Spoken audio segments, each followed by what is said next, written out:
Hello. Good morning, everyone. Morning. Morning. Get, mic Good on. morning, Professor. Good morning. Good morning to you. There we go. Well, good morning yet again. And I want to, start kind of right away. I want to go over some of the stuff pending so that we can move further into video editing. I do want to say something, and it's funny. Every time we come close to closing a subject, I feel like apologizing because the people who love that subject might want more. I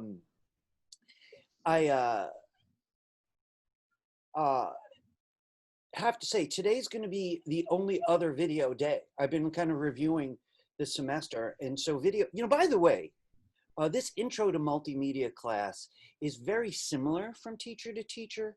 We have a primary list of things that we hit to fulfill that idea of multiple media, multimedia that relate to each other. But the teachers have some wiggle room. So for example, the video part, not every teacher covers. So I was really only able to wedge in these two classes on video because I feel like it belongs in a multimedia class. But next week we start animation. So we're going to be looking at my handout in a minute. I know a lot of you look at it before, right before class, but we're going to look at it together. So really, in a sense, we're just getting a taste of video editing, but a taste that I'm really very proud of. We're going to hit it hard. So today it's going to be rather similar to yesterday, except for yesterday, I think we had 3 clips and audio. I think today we've got like 9 clips and audio. So it's about triple the size. And I have a bunch to say about that, but I want to put it off. The only thing I do want to say about my choice to include video in a multimedia class, it's the most obvious example of what multimedia is, video, because you're watching and listening. So it's automatically multimedia. If you, let's say you go to a website and it's just text, that's not very multimedia.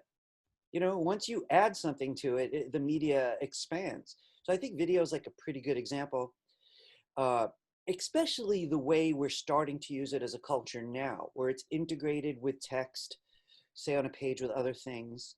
It may even be integrated with animation, either right in the video or nearby, So, multimedia has become kind of a lifestyle now, a major part of today's culture. So yeah, so we're gonna do video again today. Next week we start animation. Let me get the handout going because it always helps me stay on point, and I want to get to editing a little quicker. All right, so I'm sharing my screen. Excuse me. All right, I'm going to my desktop right now. And here's the good old handout. So I want to say a couple things about the handout. One thing I'd like to say to you all while I'm talking, if you didn't get today's assets, right, which are down here like they usually are, get today's assets, this particular link, or from the homepage, you might want to get it while I'm talking. It's about 40 megabytes. And yesterday, a few people were, very communicative that they were having internet connections at home. And I'm no stranger to that. And so if I give you, say, a 10 megabyte file, it's going to take this long. I'm going to give you a 40 megabyte file, it's going to take this long. So you might want to get those assets while I talk to you. My connection here, I shouldn't say that, is pretty fast because I'm in the fastest part of the house, right next to the router, just by coincidence. All right, let me get back to it while people are doing that. Again, that's just a suggestion to get today's assets while I talk. All right, let me back up. I said yesterday that this Monday's class is canceled. I do apologize for that. I'm repeating it today. I don't know if any of you check your email yet, but I sent out a massive announcement to everybody. Good. To remind them of the 2 important things that really we just need to grasp. I don't want anyone showing up on Monday saying, oh, the class wasn't there, man. What kind of teacher is this? I always get somebody like that. I couldn't announce it more. Yesterday, today, an announcement. All right, so I'll see you all on Tuesday. And we got good stuff coming on Tuesday.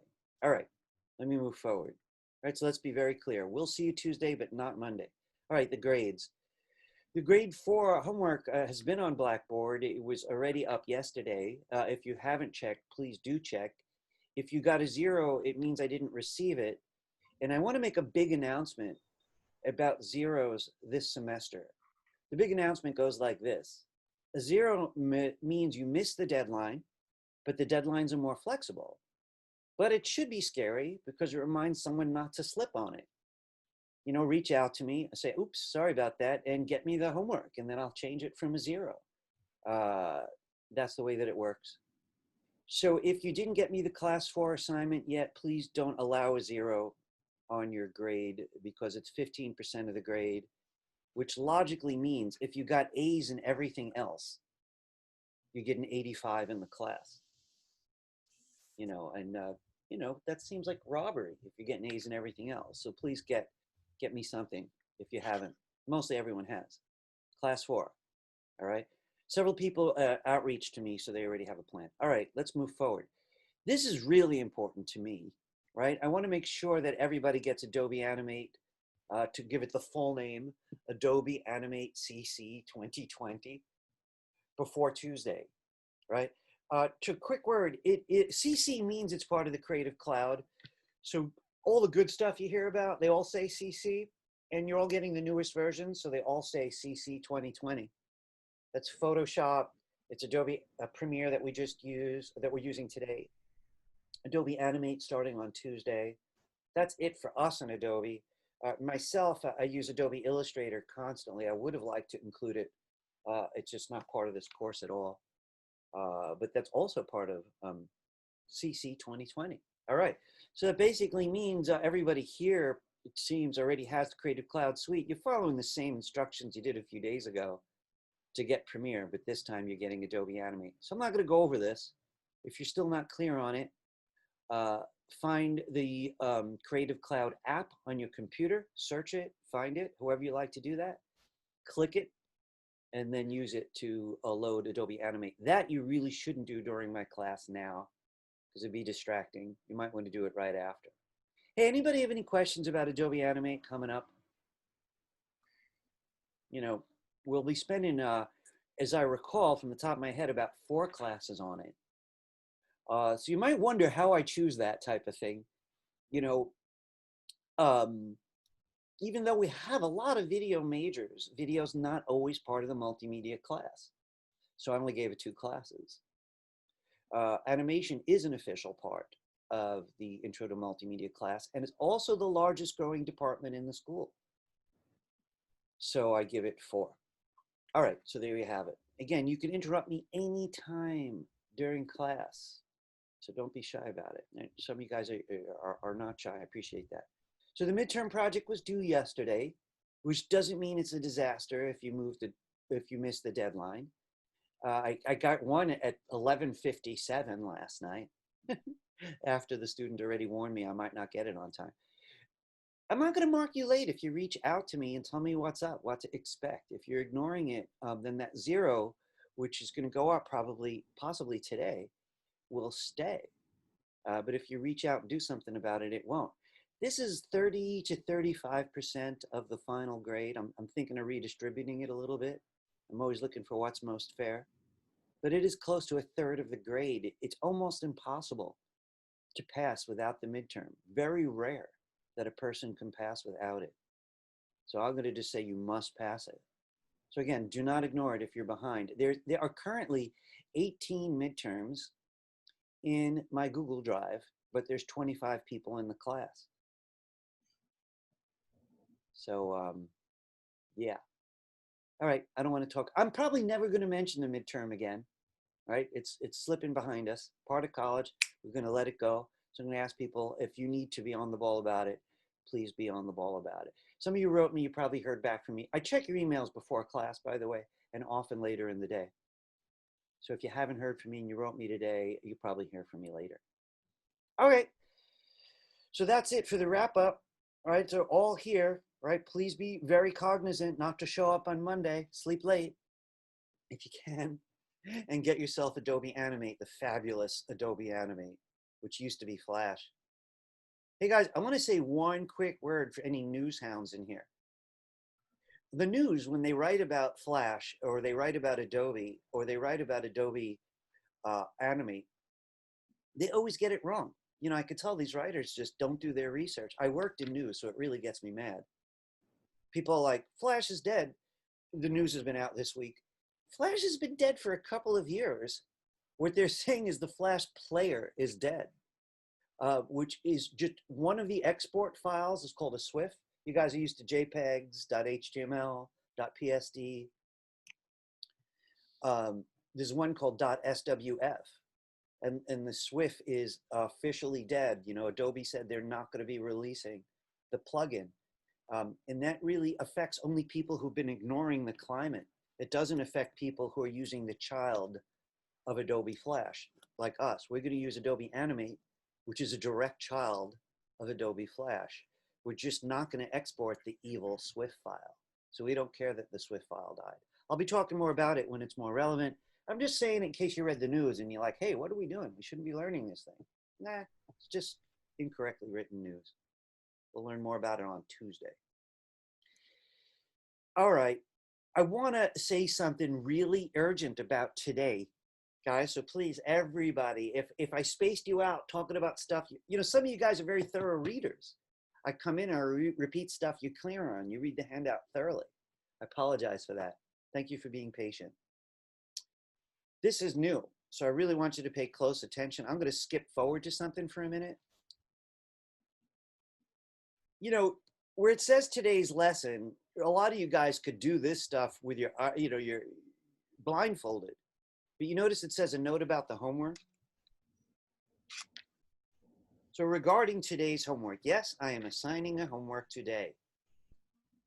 And it says you'll create a movie from the same assets that we're going to use in minutes. We're going to start using them in minutes.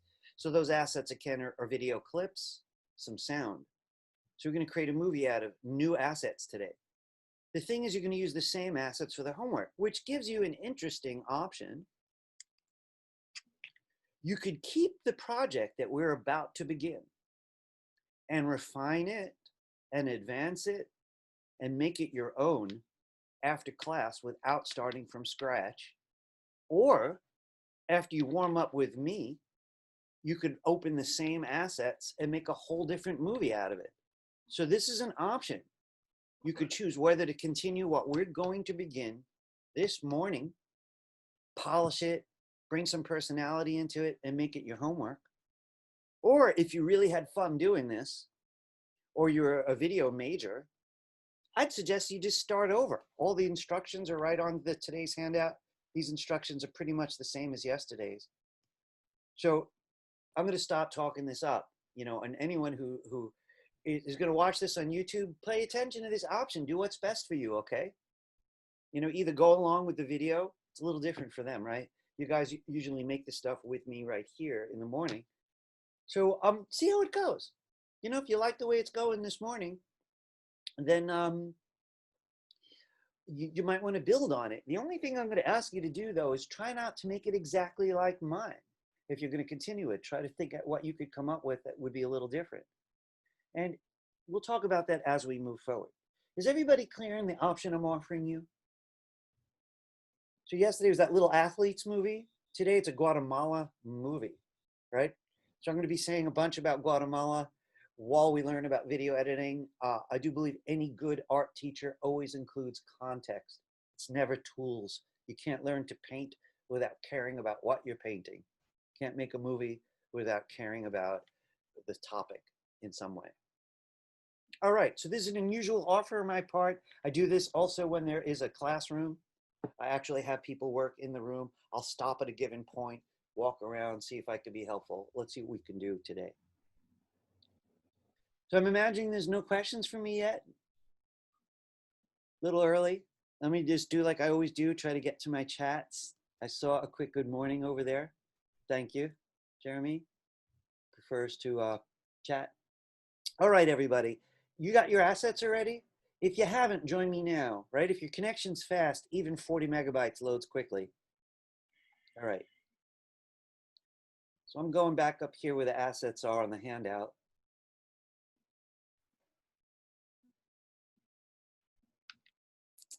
And you can see down in the lower left, it's a 40 megabyte file on mine. I'm already almost halfway through. It's not always this smooth.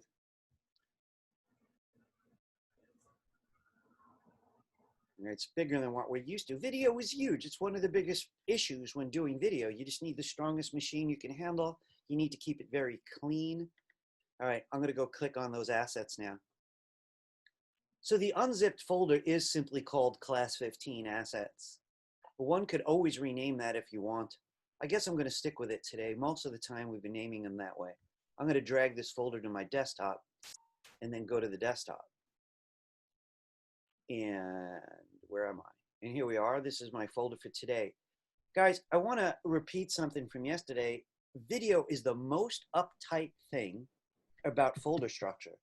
You can't be a messy person and do video. Because what happens is a week later, you want to open up a file and half of the movie shows up and half is gone because you left everything all over your computer and Premiere can't find your parts. So this is going to be our root folder today, just like we used to do with HTML. All right. Could you open your folder? Now, I want to just go over before we talk about Premiere. I'm hoping nobody missed yesterday's class. And I'm talking to people who are watching this later. Guys, even if you're watching it tonight, this class, I hope you didn't miss yesterday's. Because yesterday I went into some background about video, more of that background stuff at the beginning. It was a long lecture for us, about a half an hour long before we actually started doing anything. Today, I want to jump in quicker. So what we've got here is Peppy, which is music, and that's the MP3, and we've got a bunch of MP4 videos. Now you notice that they're numbered. Listen, I want to say something about this. When you were a kid, did you ever do color by numbers painting? You know, you get a canvas and it's a picture of somebody, and number one, you look at a chart, it says blue, and you put blue in there. And, right, you remember that, Andy? So I don't do that. By the way, I've taught a lot of painting, and I don't even do that in a painting class. You know what this is for, these numbers? This is like the beginner kit for anybody who's not feeling confident today, or they're just not that interested in video. For any reason, they just want a hand. I want to say for anyone in here who loves video, or really intending on going into video, you could go in any order you want. You could just ignore those numbers. Now, what I would like you to do with me, right, is listen and watch closely as I analyze these to give us a head start. Now, hear me out. The video editor in a big movie or even a TV show might not have been in on the process in any way. In other words, with pre-production, when the ideas were on the table, when people were getting ready for the script writer to write the script, for example, the video editor probably wasn't there, as far as I know. I surely have not had that experience, but I'm a multimedia guy. But I would assume that the video editor is not involved at all until after everything's already been done, like the shots are done. You know, it's way after the sets and the casting. So you're going to have to get familiar. Now, bear with me for a second. Let's say it's a documentary versus a story. Well, if it's a story, you better read the script, right? Hopefully they have a storyboard for you. You've all seen them a little bit. They look like comic books. You have a rough idea of what you're supposed to do when you actually edit the real footage between the script and the storyboard. If it's a documentary, right, it's going to be a little bit different, but you're still going to have to get to know the material somehow. You might be editing with the filmmaker themselves, standing right next to you, sitting right next to you. They're going to say, hey, show me those next few clips. You show them, let's try this one. And you're the one who tries it. Oh, I don't like it. You're the one who commands these. But if you're on your own, you better get to know the footage. So bear with me, because whenever someone keeps trying to reach me, I think there's a disaster.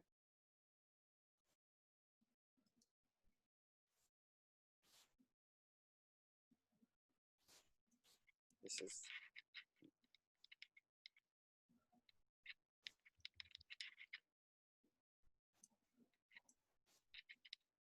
I'm sorry. It's so odd to do this during class. This is the weird thing about Zoom. You know, I was teaching around 9/11, and around that time, I started when the World Trade Center was attacked, around that time, I started letting my students leave their phones on because I thought, man, there might be people in your care. I really do apologize for that, and I'm going to try to avoid it. Okay, I want to show you something, right? So I'm on a Mac, and I'm using this simple spacebar preview approach. So I'm just going to hit my spacebar. So this girl here is in a part of Guatemala called Lake Atitlan. And if you notice, she looks very native. These garments here look like they could be very, very old. Now, I didn't shoot this footage, but I've happened to be in this place. And there are different tribal people living around this very large lake. And they're real different. They dress completely different, and their rituals are different. Their whole character is different as cultures. But what I like about the odd lake is it probably looks the way it did 1,000 years ago, which is weird. It's near a city, kind of a city, that looks like Spain. So these people, though, don't. They don't have anything to do with Spain. They're Maya people, right? And they speak their Maya language most of the time. So she's interesting. She's looking out over this like she's looking over history. And I'm going to start with that clip. I want to show you this. But here's the lake. So I want you to see what I'm thinking, right? That first shot already established there may be some history involved in this because of the way she was dressed, but there was a big prominent lake behind her. And here's the lake. We're getting closer. So my idea is we're zooming in on a certain set of events. Now I want you to see this one more time. So here's the first clip, right? But notice how the camera's going in like it did with the swimmer yesterday, right? Probably another drone shot. It's going over her head. It's going inward. I want to say something to sophisticated people interested in editing professionally or just as lovers of movies. There's two prominent motions in the first shot. The girl goes left to right. So I could cut to a clip of a car going left to right, and the eye's going to love it. Or the other prominent motion is the camera's going in. So look what I did. Let's just watch that one more time. The camera goes in. The next clip, look what's going to happen. The camera continues going in. This is a really common trick. I could literally shoot all over Brooklyn today by doing this.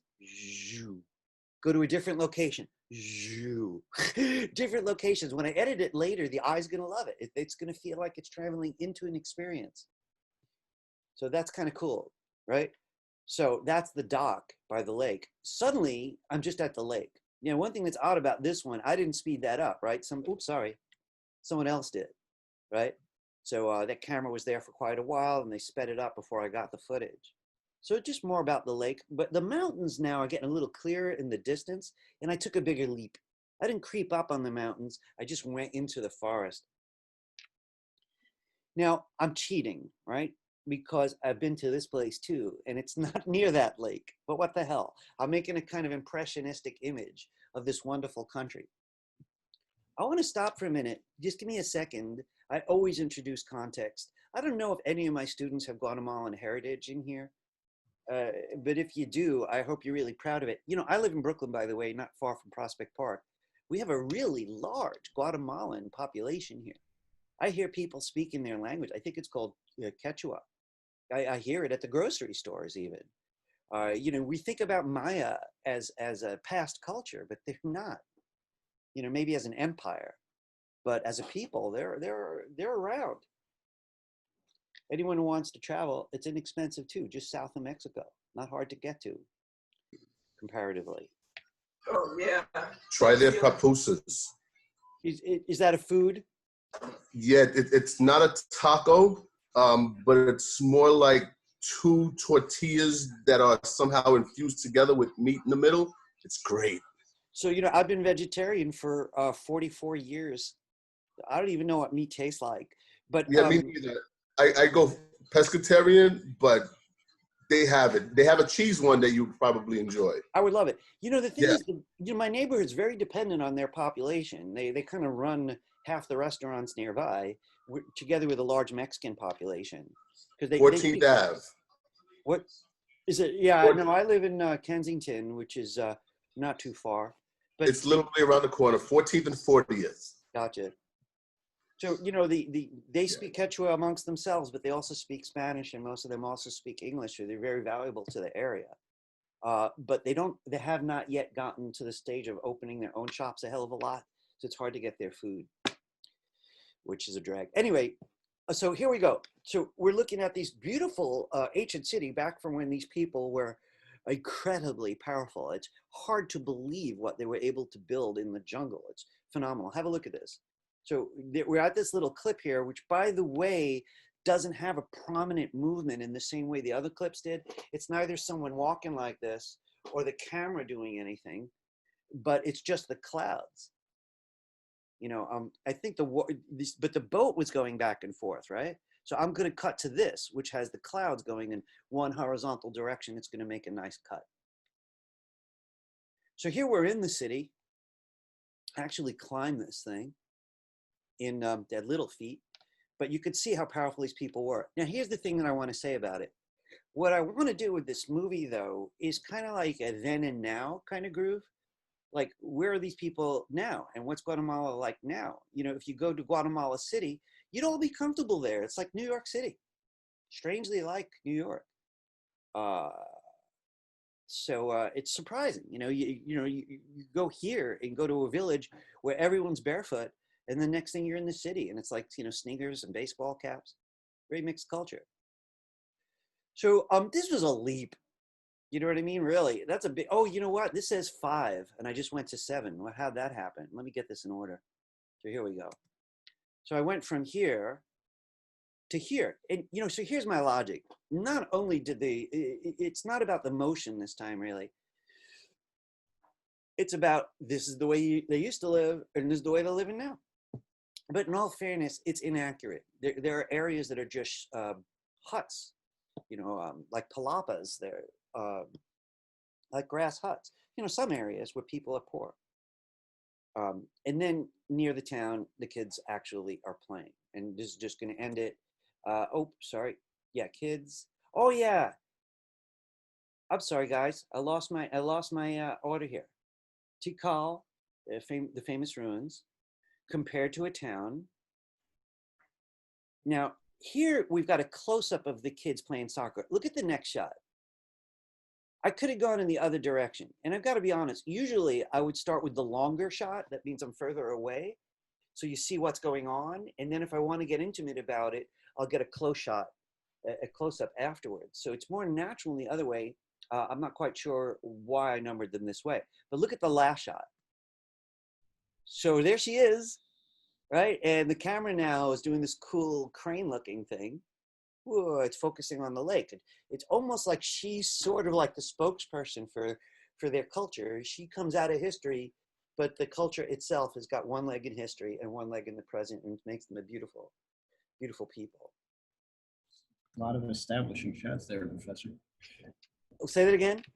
That's a lot of establishing shots. It's kind of all establishing shots, right? I mean, for people who haven't heard the term, like, you're doing yet another police show, right? You might start with a shot out on the street, hustle bustle, you know, all different kinds of people running back and forth, you know, a Knish man, you know, a pretzel man out there with dreadlocks, and a woman with her kids who looks like, you know, yuppie type or whatever. And then you're in the police station and it's panning the police station. Finally, it zooms in on somebody at their desk. Hey, we've established what's going on, right? But this is a little more documentary. You know how this strikes me? This really looks like a travel video. And some people choose to do the homework that way. They actually use the titling tool from yesterday to add text here and there that just says little things, you know, with a wonderful history, whatever you want to say as it goes along. So that's one way to look at it. I would like to just say something because I'm anxious to get Professor? started. Yes, Faik. Yes, good morning. Morning. Actually, just one question. Like all these videos as are in MP4, so if it will be in different, like in different file type, so we can still arrange them. Can you say that again? I mean, all these videos are in MP4, right? Correct. if the file can be in any other video form shape, so can we still edit? Gosh, you have good questions, Faik. I really like your questions are so intelligent. The Adobe Premiere could use numerous video files. I could have brought in QuickTime movies, all .mov, Uh-huh. but MOV's fading out. You know, it's not really as efficient as MP4. But even regardless of what I bring in, right? So these are the input clips, right? The assets. When you output, you have a lot of choices. Yeah, I could output in other video choices. It's true. That's a good question. No, it doesn't matter. The source material doesn't have to match the final movie in terms of format. Okay. Good question. I just And want to say, also, yes.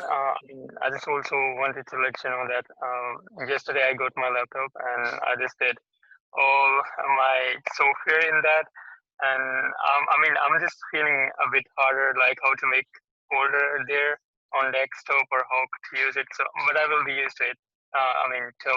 Till today, and then I will be able to do my midterm tomorrow. You know, Faik, you've been so diligent without a computer. I mean, really, you're kind of like, so like, go It's get professional. it. I mean, yours appreciation. That's why. I mean, you're encouraging me. That's why, and Get it. everything happens.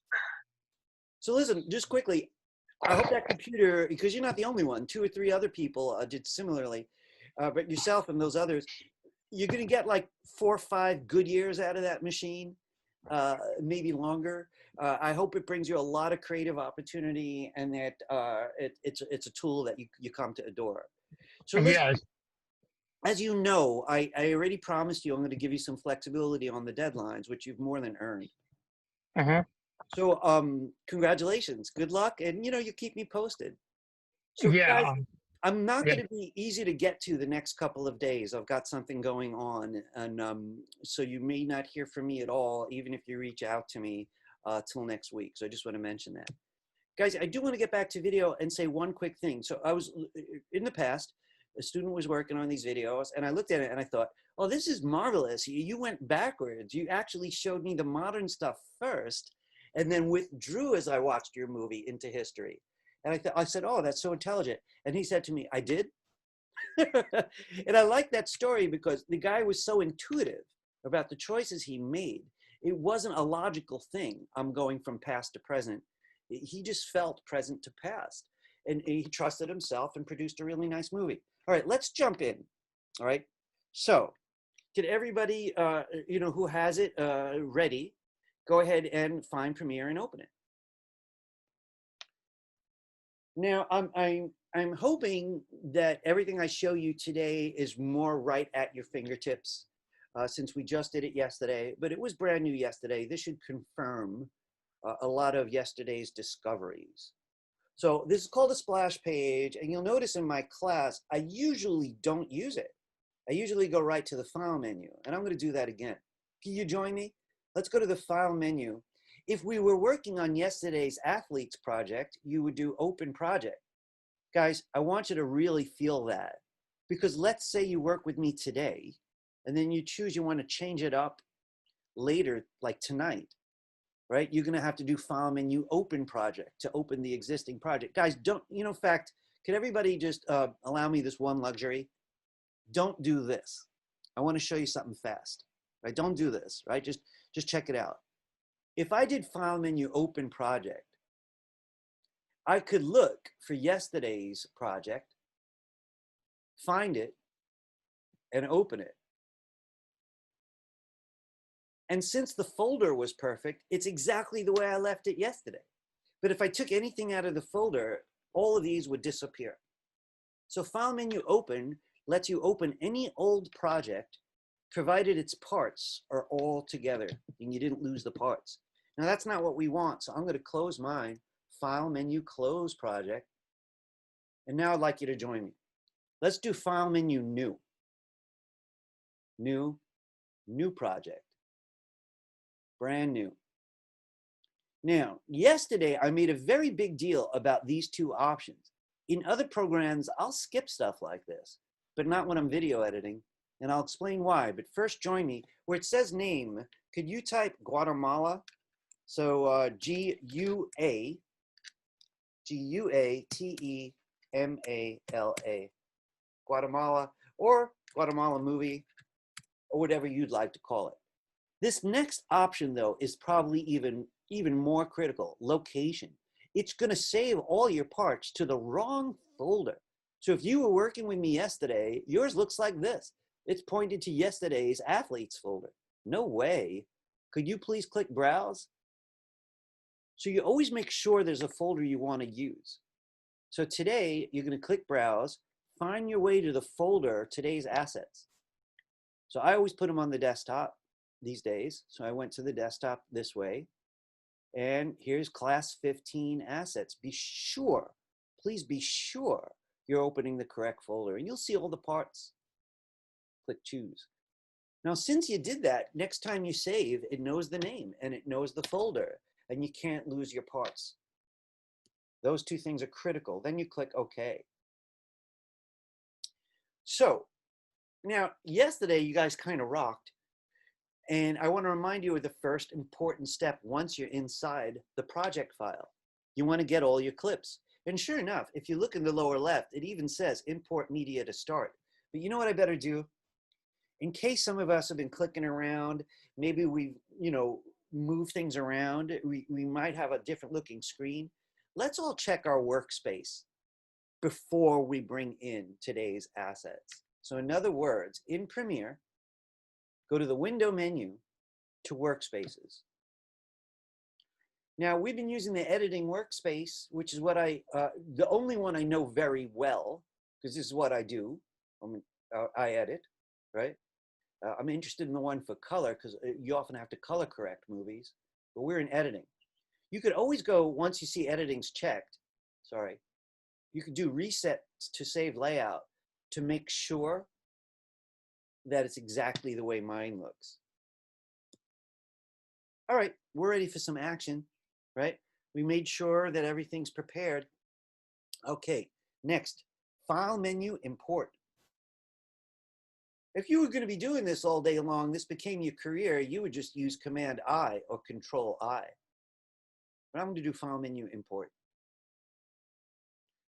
So if you look, it should be taking you to the folder you just assigned. If for any reason it didn't, please go and find it yourself. It's called Class 15 Assets, unless you change the name. I want everything but the Premiere project file, not this. I don't even know if it would let you. How do you import a project into a project? That's just weird. So I want to take the rest of it.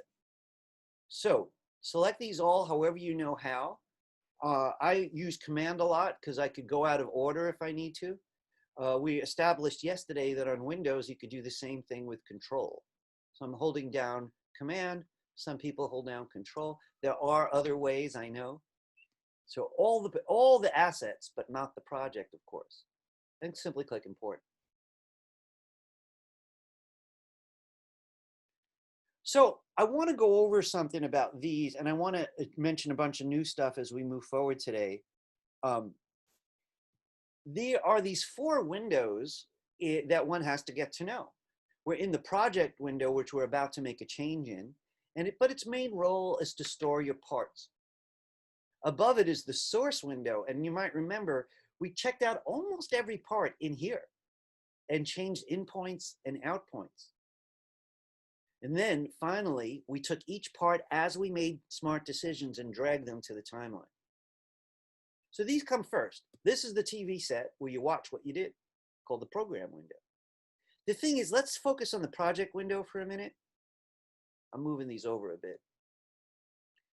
Guys, could you all take a look at the bottom of your project window? There's a few interesting little buttons down here. I'm going to ask you not to click wildly because this is a brand new version of the program. So I haven't had any time really to see what may have changed. I want to show you one of them though. If you look at the bottom and bring your mouse, I want you to find this one here that says icon view and click it. This used to be the default. It's obviously superior, right? Because you have a rough idea what you're doing. In icon view, so again, you may have to look closely in the lower left corner of my screen to see which one it is. you see them. And not only that, you can go over one and drag left and right just to get a little quick preview of it without clicking. You know, you just put the mouse over it just to get an idea what it is. That's kind of cool. All right, we're in icon view. There's a tiny scroll bar, which you might miss because it's so dark, right? I want you to find a clip you'd like to start with. Now, I got to repeat something at this stage. Keep in mind, I will be asking for a version of a movie made with these clips specifically. That is the assignment, to make a Guatemala movie. Now, if you want to work with me to warm up, make changes later, that choice is yours. If you felt so good about yesterday, it just struck you so easy, you might be able to start now by making different choices. Now, it's going to be hard because you didn't get a time to really get to know the clips. So right now, I'm going to go in the numbered order that I prepared in advance. So here's number 1, girl walking. You might need the scroll bar to find it. And I want to ask you guys, someone to shout it out to turn your mic on. If I'm ready to work on that one clip, what do I do?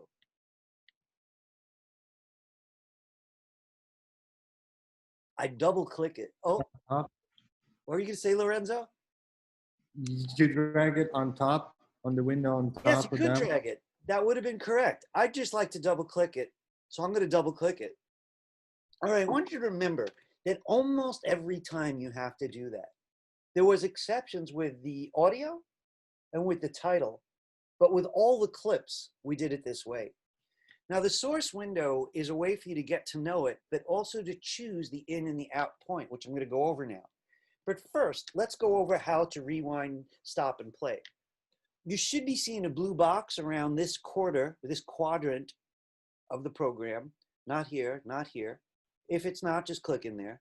And I want you to warm up with L. So remember JKL? And if anyone didn't, I'm looking at the names, I could swear all of you guys that I see were here yesterday.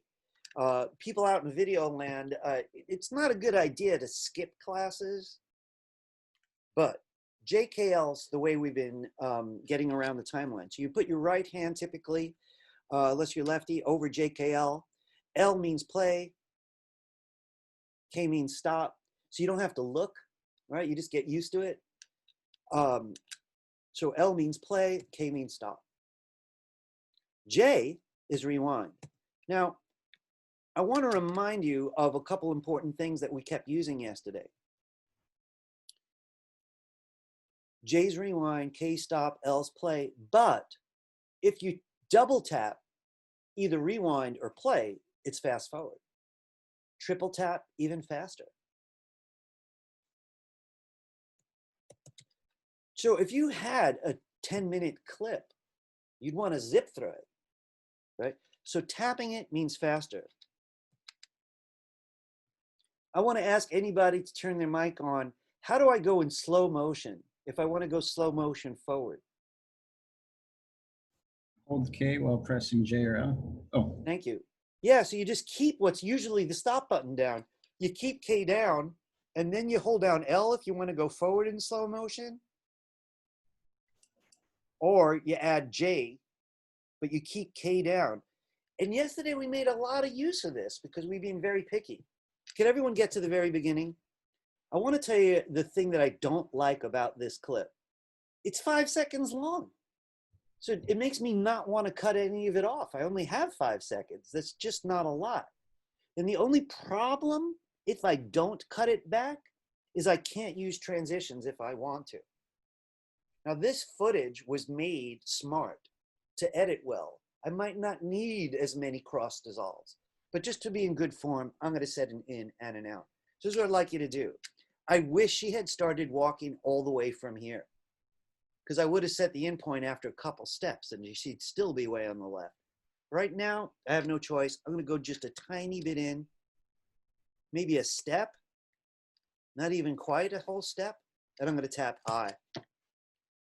I'm really doing this to create the habit. I would probably cheat on this one. But then I'd like you to see how far she makes it, right? So this camera's going over her head, and she ends there. So I had to back up a frame to see it. That annoys me. By the way, Jeremy, are you there? You are. Jeremy sent me footage just for the fun of it. And he had this skateboarder. Was it a skateboarder? Yeah. The skateboarder came into the shot like this. So I'm looking at a street. I'm like, hey, what's he doing? And then finally a skateboarder comes in, travels across the left. And I'm like, hey, what's he doing again? I'm looking at an empty street. And then the skateboarder came back and left the frame. And it was simple, no editing, just smart, you know? And the fact that It kind of looked like it was on a ramp, right? It had like a ramp feel to it. Did you look at it? Because it is in Google Drive. Yeah, I did. I was watching. I was like, wow, it looks like the guy's riding up a ramp, but it's the way the camera angled. It was great creative work.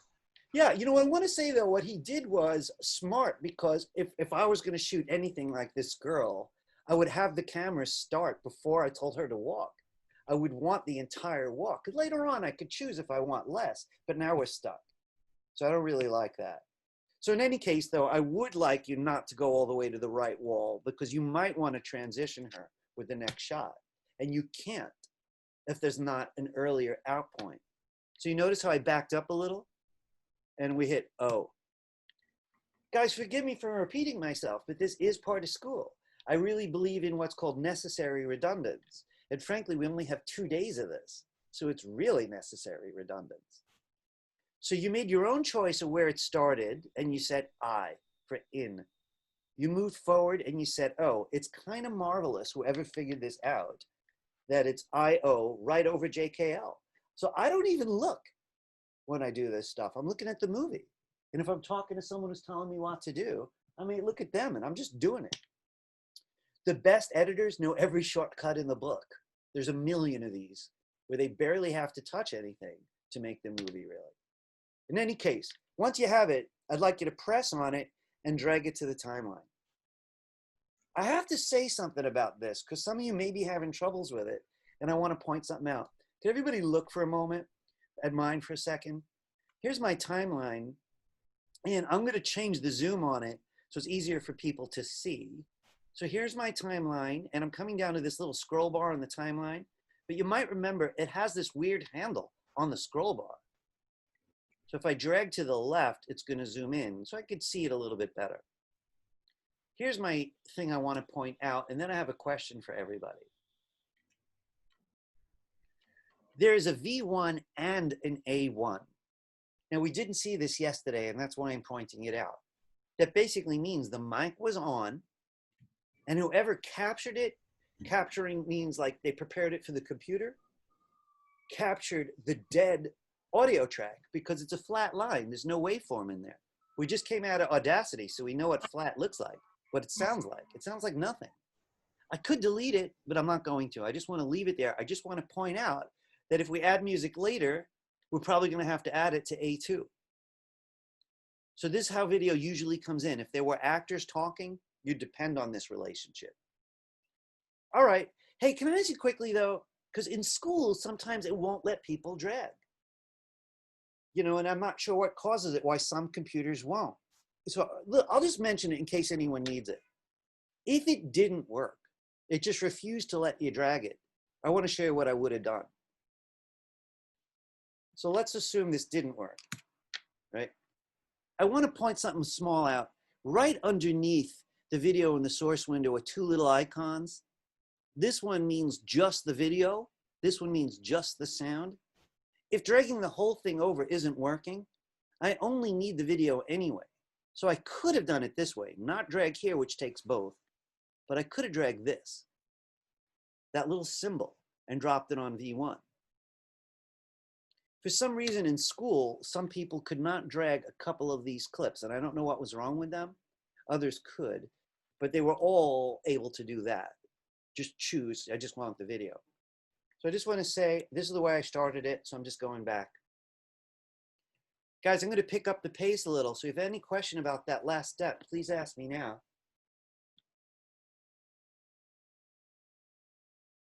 For anyone interested, if you want to see Jeremy's movie to see what we were talking about, later on, you'll find it in our Google Drive if you want to have a look at it. But I just want to mention, I suspected he was the skateboarder. So I don't want to distract everybody, but that means he must have had it on a tripod or something. so he could shoot himself. Anyway, shoot video of himself. Okay, let's move on to the next clip. So you might not want the same choice as me. That's okay. You got to make a mature choice now. I'm okay either way. But I'm going to go right to number 2. And I'm going to double click it. Number 2 here is even shorter. It's only 4 seconds long. Very, very short. And here's the little playhead, which I can move manually. But I want to check it out. I'm using L to play it. And the camera's moving in on the dock, which is a great feeling because it makes the audience feel like they're participating. You know, they're moving into that lake. I really like that quite a bit. So she introduced us to the lake, but now we are heading into the lake. So I'd like for you to back up to the left when you're ready, and don't start right at the beginning. Don't hit I now. I'd like you to move a little bit forward, even though it's precious footage. Because if I don't have footage at the beginning, if I want to do a blend, a cross dissolve like yesterday, from the girl to the dock, I won't be able to. So I can't have this on the left wall in that case. So I move a little further in, and I tap I. I'm going to play the rest to remind myself what I've got. And again, you know, the footage is kind of cheap. These clips are too short. I have to say something too quickly. The worst part about learning how to edit, the number one worst, is where do you get the footage? You know, I used to teach video editing full-time, and it was a constant scramble to just get the video. You know, if I had students who were totally into it, I could give them assignments to bring the video in. But man, finding the stuff online is hard. I don't even remember where I got this. I think I got it from Adobe. I think they actually offered it for people to practice Premiere. So luckily it doesn't even say Adobe on it. But they cut it real short, little bits, a little bit too short. All right, so for that reason, I'm not gonna have a lot of freedom where I put my out point. I'm gonna bring it somewhere near the left, but not all the way. And I'm gonna tap O. I got a big chunk of the middle. So again, I'm gonna drag it the old way, right from here, all the way to V1, and I'm gonna drop it wall to wall with the girl. I want to remind you not to let them overlap, because if you do that, it's gonna cut out that part that you overlap. It's gonna delete some of the girl's walk, and there's not much of it. So I want it to come back to back. Before we move forward, you may need to zoom out of your timeline. So I'm going to go back to this little scroll bar here. I could do scroll to the right. Some people prefer that. See the next available spot. But I would prefer to use that little handle. So dragging to the right will make more room for you. Basically, you're zooming out, you're backing up. I got room for my next clip. Guys, remember, most of your mics are off. But at any point you want, you could turn it on. You say, Eric, can you wait a minute? Or, oh, this isn't working. Or anything, for that matter. Naturally, I'm going to the third clip. You could choose another one if you spotted something you prefer and double click it. So far, my logic's been very linear, right? It really is going to make sense to the human eye. Before I do it, another interjection. If you want to read an amazing book about video editing, the genius is Walter Murch. The book you want to read is called In the Blink of an Eye. It's a very short read, so if you're a reader, it's a one-day read. It's short, but it's like gold, and it's not like how to use Premiere, it's how you think like an editor. And he is just the best. He edited Apocalypse Now, and he sound edited a bunch of other movies. He directed his own movies, including The Conversation, which won awards. He's just king, really, and I loved it. It's the philosophy of editing. In the Blink of an Eye, it's called. All right, so I opened up number 3, and I'm gonna do the same routine. Get a look at it. This is incredibly short, it's 2 seconds. I could definitely cheat. I could definitely just drag it down here. The biggest problem I would have is on the right side, I couldn't do a transition. right? I couldn't. But I just want to say for the record, I don't use that many transitions. So I'm a little freer to cheat. So today, to keep it straight up and not have too many variations, I am going to start an early in point and a kind of late out point, but not all the way on the edge. So I cut off 3/4 of a second there. This is going to be a little bit of a taste. And drag it, drop it. Now, I want to give you some advice about what to do right now. It's 11 o'clock, right? And we've got numerous more clips. Now, this is what I'm going to recommend to everybody. Let me just get you all where I can see you for a minute. If those steps are feeling comfortable, you want a little room, you continue editing what we call the picture edit. You're focusing on just the videos like we did with the last 3 clips and move through them. I will move exactly like I'm doing. I'm going to narrate. I'll say some things. You could keep one ear on what I'm doing. If I say something interesting, you could stop and look. I will interrupt everybody when I'm ready for sound, the title, and export. All right, so those are the 3 things. But really, these are the same steps over and over. You're just rethinking footage. So if you want to move ahead, you know, keep one ear on me and just keep working. I'm not at all insulted. You know, a lot of you, your cameras are off. You have a little bit of privacy going. Even if you have your cameras on, that's just fine. You can move forward without me. If you'd rather move forward with me, you can. So this is going to be a little bit of like IRA radio for some of you as I talk you through it until we're ready for the next steps. But I do want to say, I am not demanding that you use every clip, but grades will be based on competence and personality. You know, and since in an intro class, competence will get you a B, maybe even a B plus, I don't know. B plus, say if you got titles and sound working. But if you want an A, it's going to need some personality, which basically is going to mean you went in a different order than I did, or you played with features I haven't discussed and did something cool with them, or something. I know some of you thinking, what if I get different music? Yeah, what if? You know, what if I got a poem read about Guatemala? Even I don't speak Spanish. My whole family does, though, so they could translate. We have a very international family. So, you know, whatever you want to do. Like if you're shooting for an A, think of something. Different order, addition, experimentation. Right now, I'm going to go conservative route forward. I'm going to trust you. If you have questions, interrupt me. So I'm going to move into the 4th clip. Usually they're not numbered, so this is a much slower process. I had one student, the guy took an hour just watching the clips. I went over to him in class and I was like, wow, you're really slow. And he goes, I won't be after I understand them.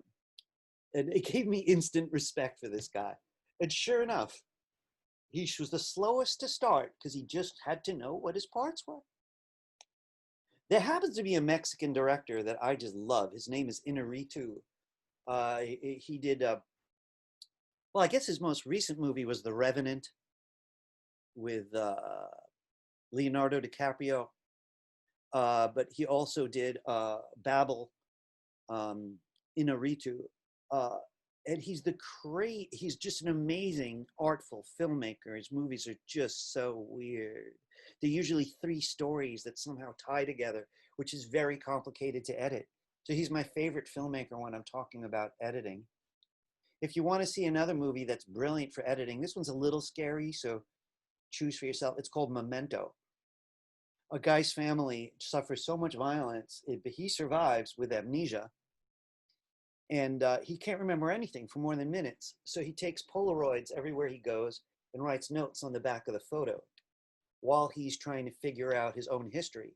So since he's jumping around this investigation of history and a very strange present, it was incredibly difficult to edit. Memento. Maybe the best edited movie I've ever seen. So in any case, I'm going to move forward.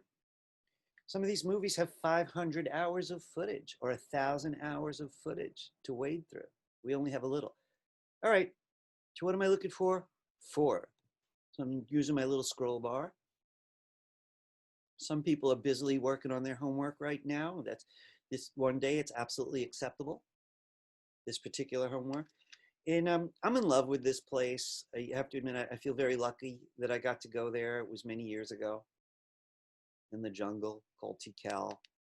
The only weird thing about it was I was dropping myself into some weird well or something, or Mayan thing, which I probably shouldn't have gone into, when I heard the loudest roar of my entire life.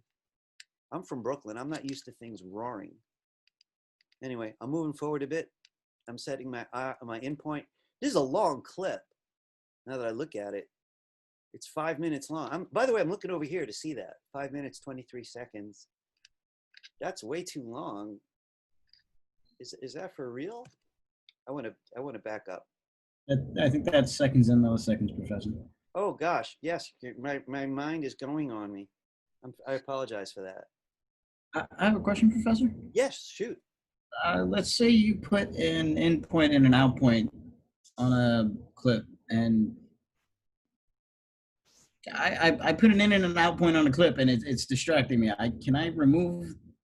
Let me show you something about that. This is a really good question, and since I have a couple clips on my timeline, I'm going to do my best to show you. There's the problem when you're changing, let's say, the out point of a particular clip. What happens to the footage after it? You know, so I want to show you a couple variations on this, right?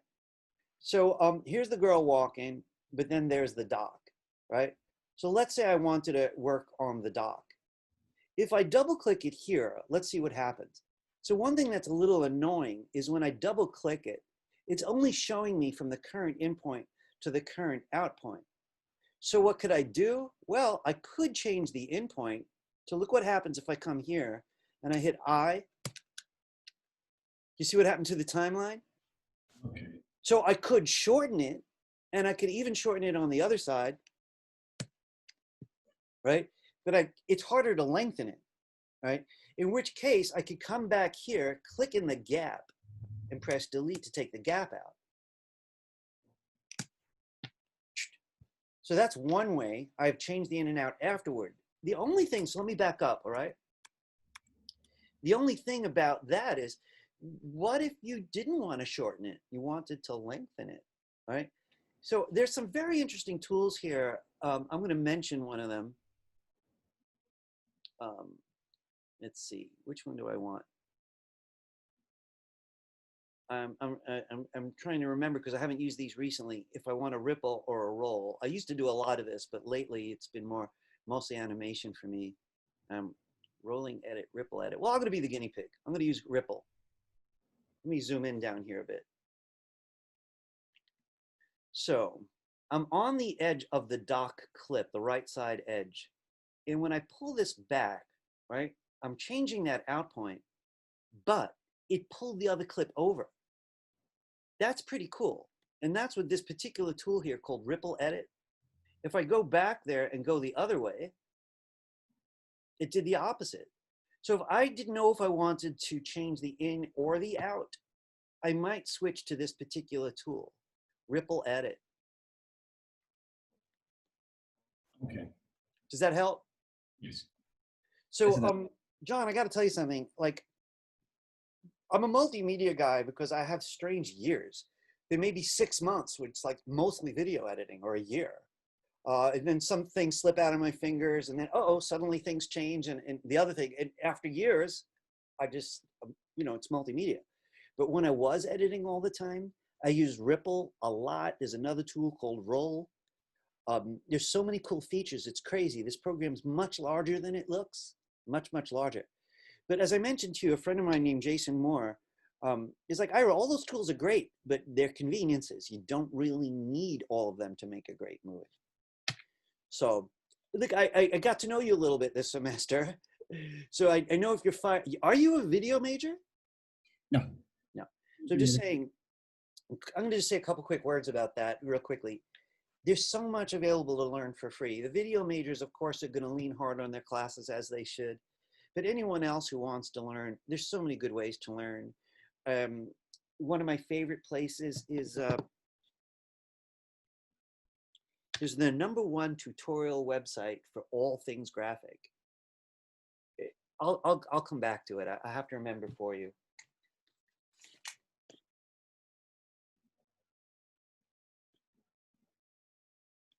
But there's lots of great books. And when it comes to software, there's great books on just Adobe Premiere. The Quick Start Guide is my favorite because it gets to the point. It's very well written. I've read many of them. It's a series, Quick Start Guide. As you figure out what you need. If I'm in a larger project, I get interested in speed and other things. Anyway, good question. Excellent tool. I'm glad that you asked because it reminded me of that fabulous tool. All right. So I'm going to move forward. I got the third clip over there. I'm moving on to the fourth one. And I'm going to speed up a little bit on my end. So this went all the way from the dock to the water to ostensibly to an ancient city on the opposite side. It looks like I was talking while I was setting my ins and outs. So once I have them, if I like them, I'm going to drag it on over.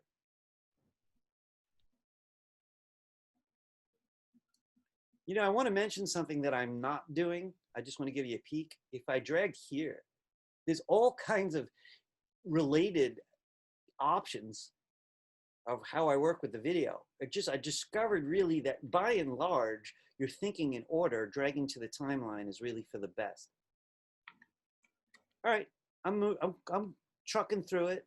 I'm going to go to trying to find number 5 here. I'm going to switch out of icon view for a minute.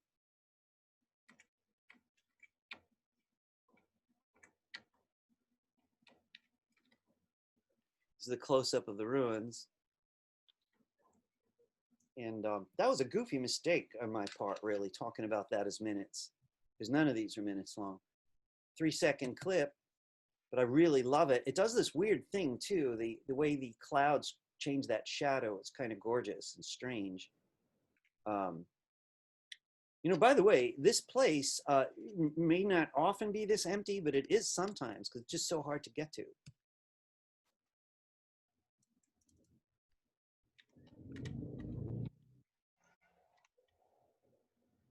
You know, your teacher has some kind of wild habits, and my whole family does, actually. When we traveled, Guatemala was having a lot of political strife, and guerrillas were stopping tour buses, you know, with guns, and we still chose to go to this weird place. The guerrillas claimed it was re-education. They'd get on and tell the truth about the government. And of course, the government said the opposite, that they were all bad guys. Luckily, I didn't have to find out for myself. All right, let's see. Source 5, and I set my in and out, and I'm going to add it, and I'm going to truck along.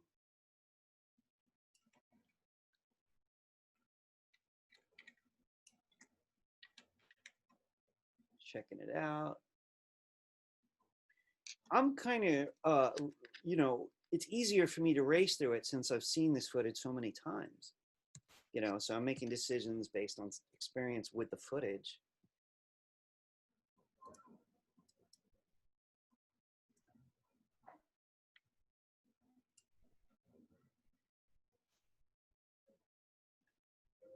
I would have liked to give you more footage too. I actually did have some more. The only problem was, do I want to go the other way? Let me go the other way. I didn't want to give you files that were too large to download. So it's always a trouble with video.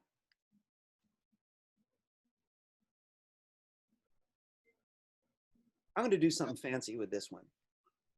Hey, Professor, you mentioned keeping it short. How short are we? To be honest with you, Guideline. all these clips together are so short that, but I really, you know, even if you were going to add stuff, if you wanted to, under 2 minutes.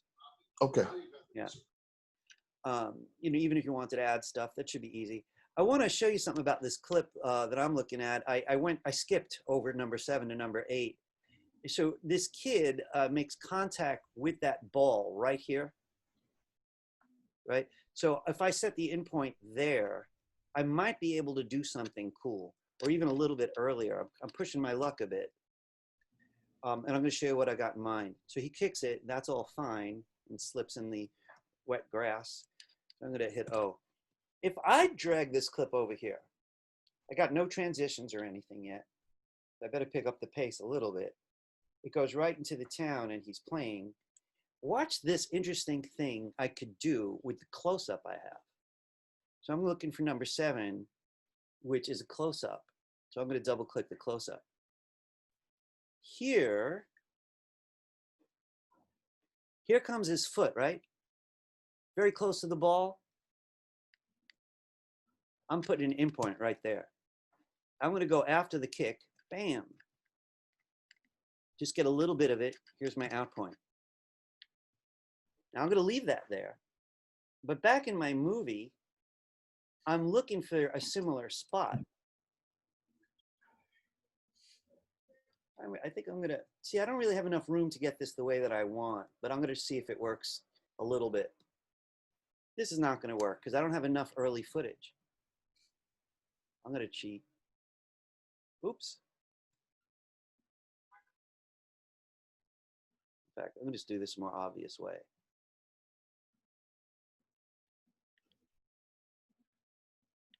I don't have any endpoint on this clip here because I just needed to see more of the kid. Now let's see if I get away with it.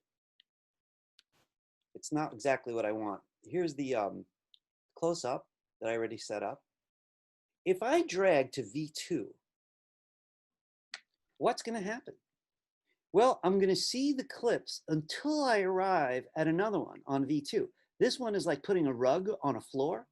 I could see the floor, but then suddenly I could only see the thing on top. So this is what it's going to look like.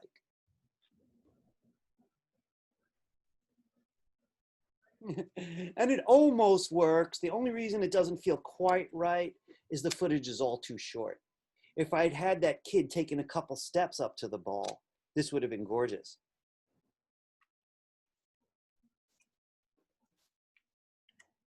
You guys see my point? You know, I was saying the other day that if I wanted an easy kind of edit and say it was people at dinner and 2 people having dinner, I could set the camera up kind of like Jeremy did at a distance and watch the whole dinner. I see both people, blah, blah, blah. But I could come back later and get close-ups of someone's hand with the fork poking their food on the plate. Later, a hand reaching for the water, right?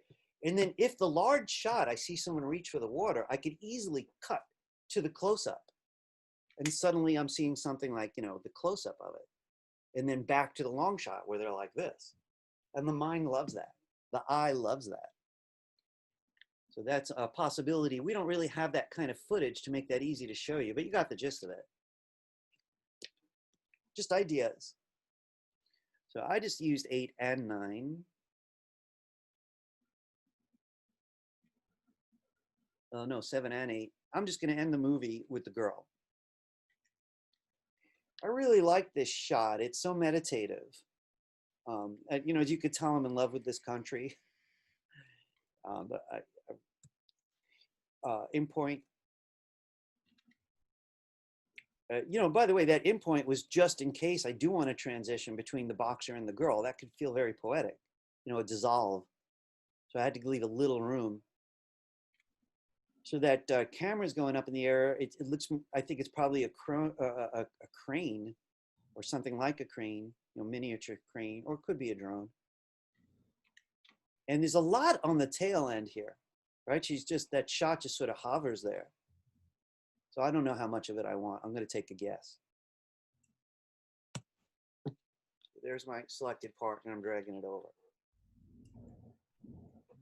I want to see what the timeline looks like before I do some transitions and move on. The order is going to be transitions, titles, sound, then export.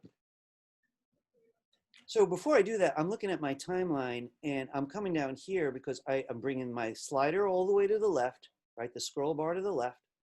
And then I'm going to take this handle and drag it to the right. I just want to repeat that. If you ever feel lost, Where the hell am I? Well, go to your timeline, click in the middle of the scroll bar, drag it to the left so you know it's showing you the beginning of the movie, and then grab that right side handle to decide, do you need more room or less? Or this is my whole movie right now. I'm having to negotiate that a little bit. I think this will do. Okay. So I got this.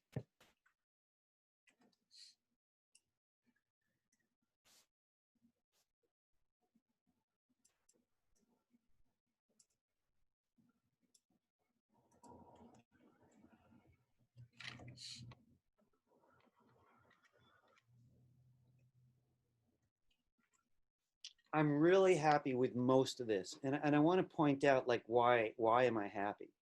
Because it cuts well, at least the most of it, the beginning does. And it's all based on kinds of logic that don't need me to blend. So the cross dissolve yesterday was best on the bicyclist because I really was trying to say that time had passed from the beginning of his ride to the end. So the cross dissolve creates this feeling that time has passed. But on the rest of it, I didn't like the dissolves all that much because I only, people do that kind of thing when they're just can't cut it in a smarter way. But here she goes, she's walking across, the camera's going in, so the camera takes us further in on the next shot, and I see the lake, so I'm getting introduced. Then the lake allows me this strong horizontal, where the clouds are also moving horizontally. And even though these clouds are not, the last shot brought my attention to the clouds. And so the next shot does the same. It's, a big factor is the clouds, so my mind accepts it. And even this work, town to town, I don't really need dissolves. This is where I'm not as sure. Do I really like this, going from the town right to the soccer players? I kind of do, but I don't really like that. So what I'm going to do myself right now is I'm not going to dissolve between every single clip. The one I like least is here. So I'm talking about the edge between the soccer players and the girl. Now, if you don't remember how to do a cross dissolve and you want to join me, then I want you to pick a pair of clips. Sometimes call it clip A and clip B, and just to talk about it. And you want clip A to dissolve, literally dissolve into clip B. So I'm going to find that spot that I want right between the two clips. Then I'm going to use the handle on my scroll bar to get closer.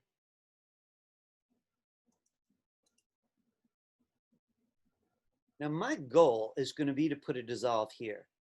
Now I messed with these soccer players quite a bit. And I'm pretty sure I left an early out point. I should be able to make a dissolve. But if I didn't have an out point, it might not let me. All right, so here comes the review. To do a cross dissolve, we have to give up our project window for a few minutes and head over into effects. Now, depending on the side of your screen, you might see it, or just the way your screen's distributed. If for any reason you don't see effects, click the double arrow, because you'll see all your options there, and choose effects. You might remember yesterday we used both video transitions and audio transitions. Right now I'm just talking about video, so I open it up. There's lots of fun, kooky stuff that I never use, but you might want to try some for the homework. And so I'm going to be a guinea pig for a minute.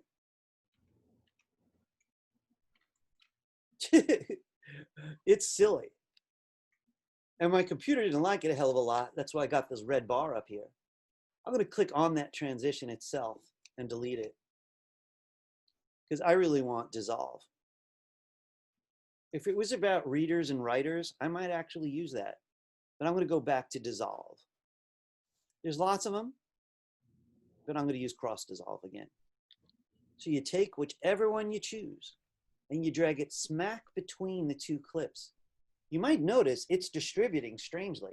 There's more on the left than there is on the right, and that's nothing to do with me. right? It basically means it found more footage that it could use on the left than it did on the right.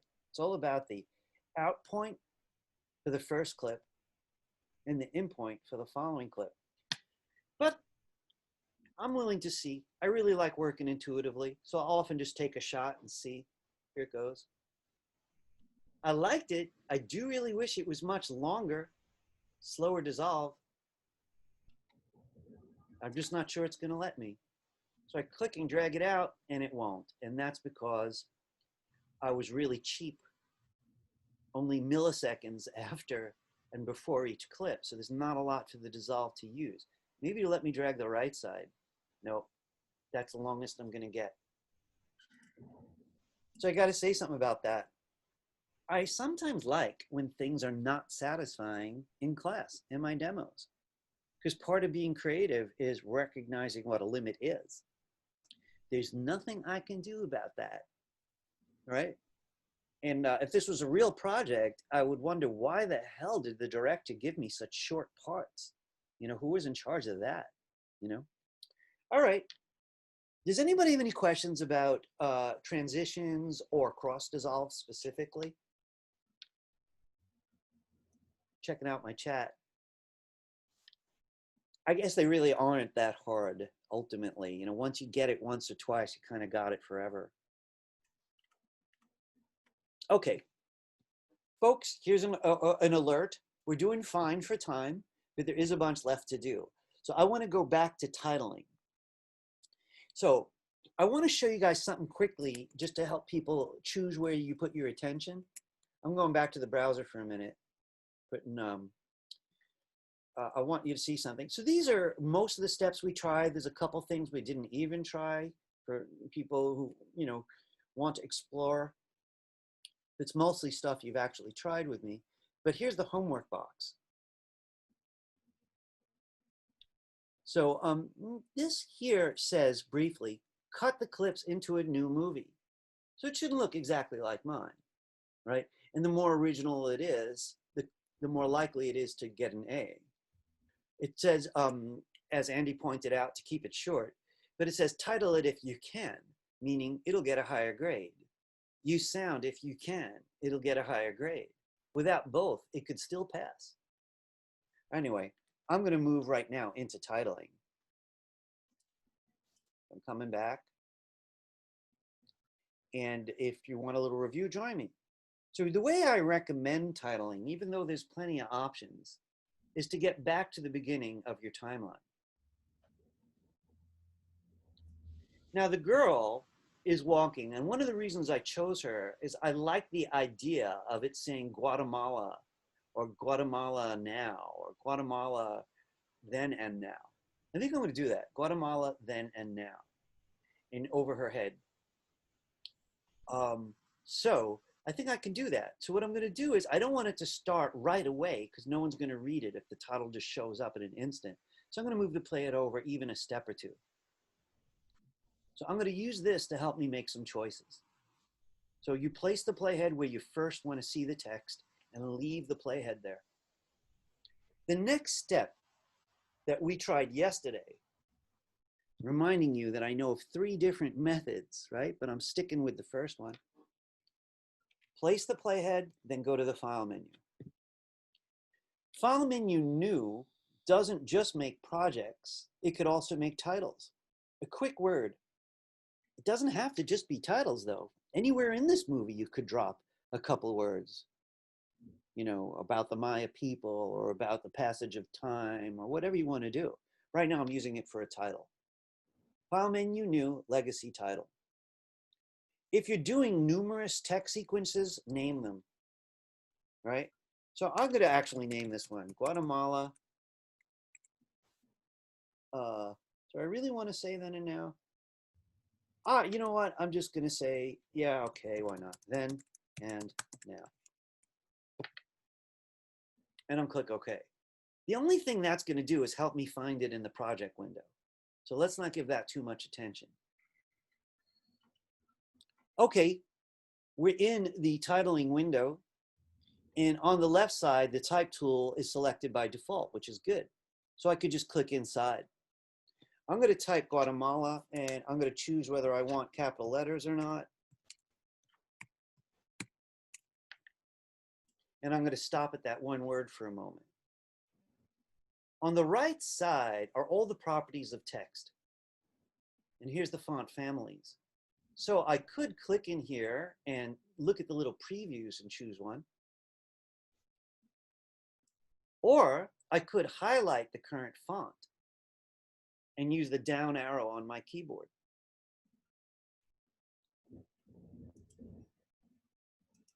I love these skinny fonts, but they're a little hard to read on a movie.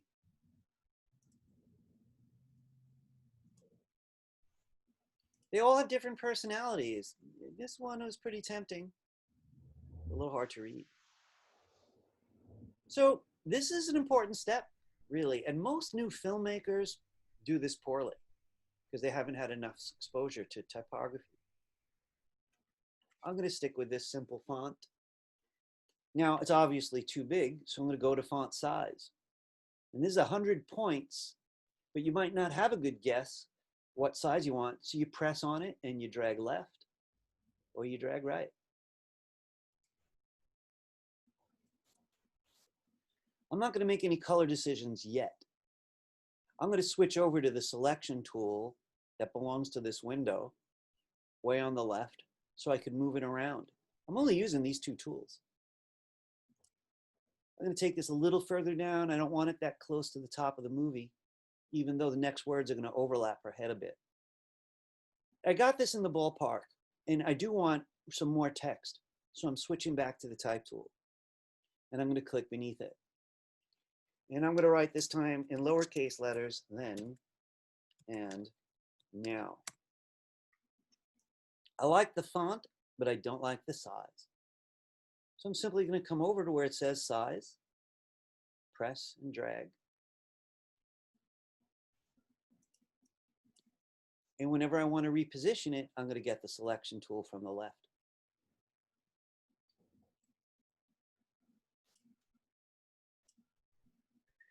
Now, white is the default, and it looks pretty darn good. But if you want to change it, click on the text block you want to change. And again, it's about this stuff.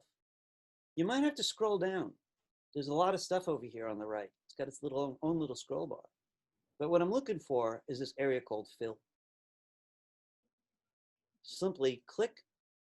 I could choose a color from the rainbow bar. Then I could choose anywhere in here a tone of that color. Lights, midtones, and darks. So I could change color on the rainbow bar. Photoshop does this. Most programs do this. Most art programs. And then I could choose a tone. Now that's one method. The other method is to click the little eyedropper. And this is what we did yesterday. We picked the little eyedropper. Let me try that again. Click the text first, click the eyedropper, and then click on something you want to borrow. So in that case, you click the text first, then you click the eyedropper, then you click what you want to borrow. To change it, click the eyedropper again and click something else. Even if you do it that way, you could return to the box if you like to refine it. I'd like it to be lighter. This one here, I don't like the color. And I'm going to give them both shadows. And that's just further down on the right side. Click the text, click the shadow box. Text, click the shadow box. And I'm going to make some quick changes.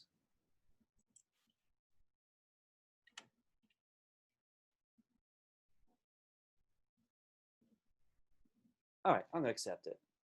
All right, I would like to remind you that there's no OK button. It takes a moment of faith. You just simply close this window by making sure you don't accidentally close Premiere. Just close this window. I could continue moving my playhead to other positions, make text files, later on drop them on the timeline. But right now I'm going to drop this one on the timeline. So where did it go? It went with your other clips. So if you're in effects down here in the lower left like I am, you got to get back to project. So that's way over here, project. But if you have a hard time finding it, use the double arrow, right? It'll list everything you got down there. So if I was in effects, I could have just come right here and said project. Sure enough, there it is. There's my title. The trick is put it on V2, right? Like I did with the close-up of the kid kicking the soccer ball. I'm not going to open it up here because I don't know what my in and out points are going to be. So I'm going to drag it directly to the timeline, right up against the playhead. That's where I wanted it to start. Now that's going to work, but I have to see if I like it. So once it's there, right up against the playhead, I use that to mark a good position. I want to see more of this. So again, I'm on the bottom of the timeline and I'm zipping around so I could see what the relationships are. So there's an interesting thing going on currently. The title is bridging two clips, and that could look good and it could look bad. So I'm going to rewind and actually play it.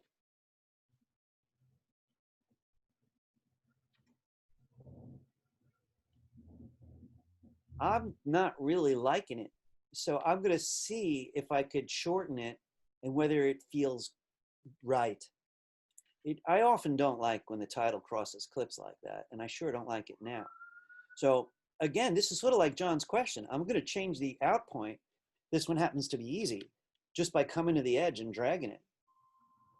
I want to point out that when you do that, you could change your mind all day. Because Adobe Premiere is looking at the original footage in your folder, so it remembers even the stuff you cut off. You notice I brought it right up against the edge of the first clip, and I don't know if I'm going to like it, but I'm going to look.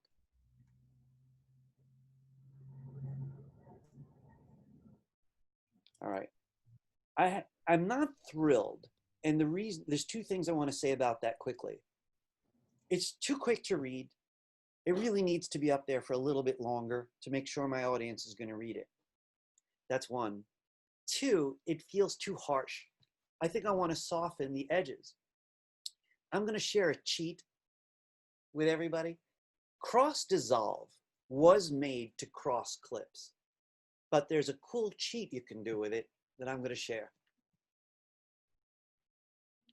I'm going to do the easiest fade I could think of for the title. Now, we didn't do that yesterday, but I'm going to do it now. If I want to fade in the title, I go back to effects, and I'm going to use cross dissolve, believe it or not. It wasn't made for this, but look what I could do with it. I'm going to drag it out and drop it on the left edge. And now it looks like this. Let me just clean up my screen. Sorry. Nice. If I want to do it on the other edge, I'm going to repeat the same step. I'm dragging cross dissolve, drag it on the right side. If the dissolves take too long, you know how to fix that. Oops. I better zoom in a little. I'm just changing how long those dissolves take.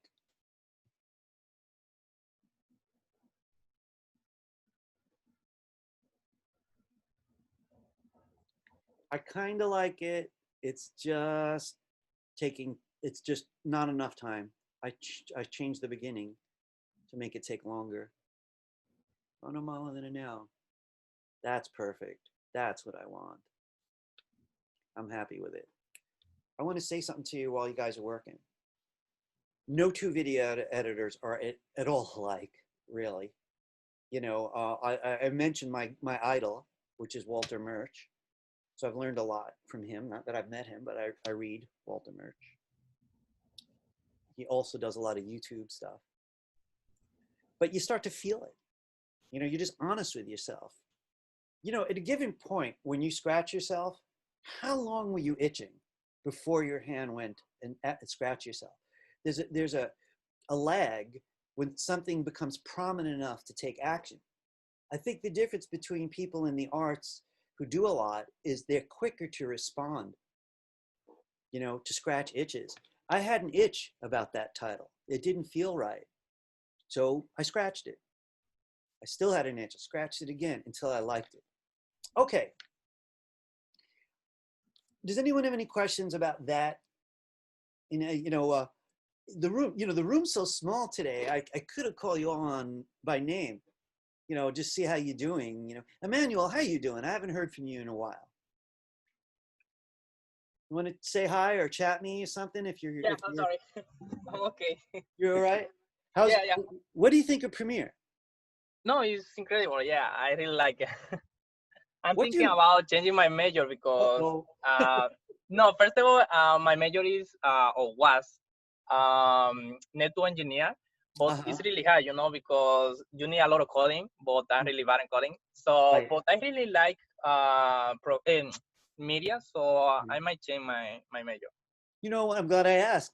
I want to say something to everybody. My class is so guilty for making people change majors. It's crazy.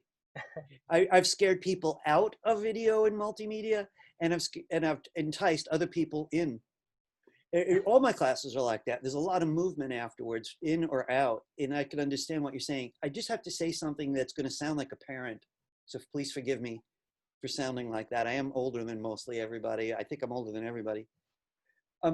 Video editing's hard to break into. Like if, for example, there's going to be a lot more work in Hollywood. But I have to say New York and Brooklyn have gotten a lot bigger. Some studios have moved here. We do produce a lot. One way in is to do corporate video. I had a friend who made movies on the side, but he worked for Wall Street. They have a lot of in-house videos for people that work there. They're instructional video. They might not be the most exciting thing, but it's a way to keep their finger in, make an income, and do creative things outside of it. So just one thing I need to say to everybody just quickly, when you go to school, you go for different reasons. A lot of people connected to career because few of us are rich. So, you want to do something you like, but you also want to make money. And no one could tell you that painting isn't going to make money, but they could tell you that it's harder. So I got to say about video editing, I video edit as a multimedia guy, right? Which basically means Paramount Pictures aren't going to call me, but somebody who needs a website with a lot of video will, because I could do both. So there's a lot of ways in. But Emmanuel, I'm glad I asked you, and I'm glad you're enjoying it. So let's, folks, I'm going to move into the sound. All right. I want to say something, since you guys know something about sound from Audacity. I want you to take a look at something with me. On my timeline, oops.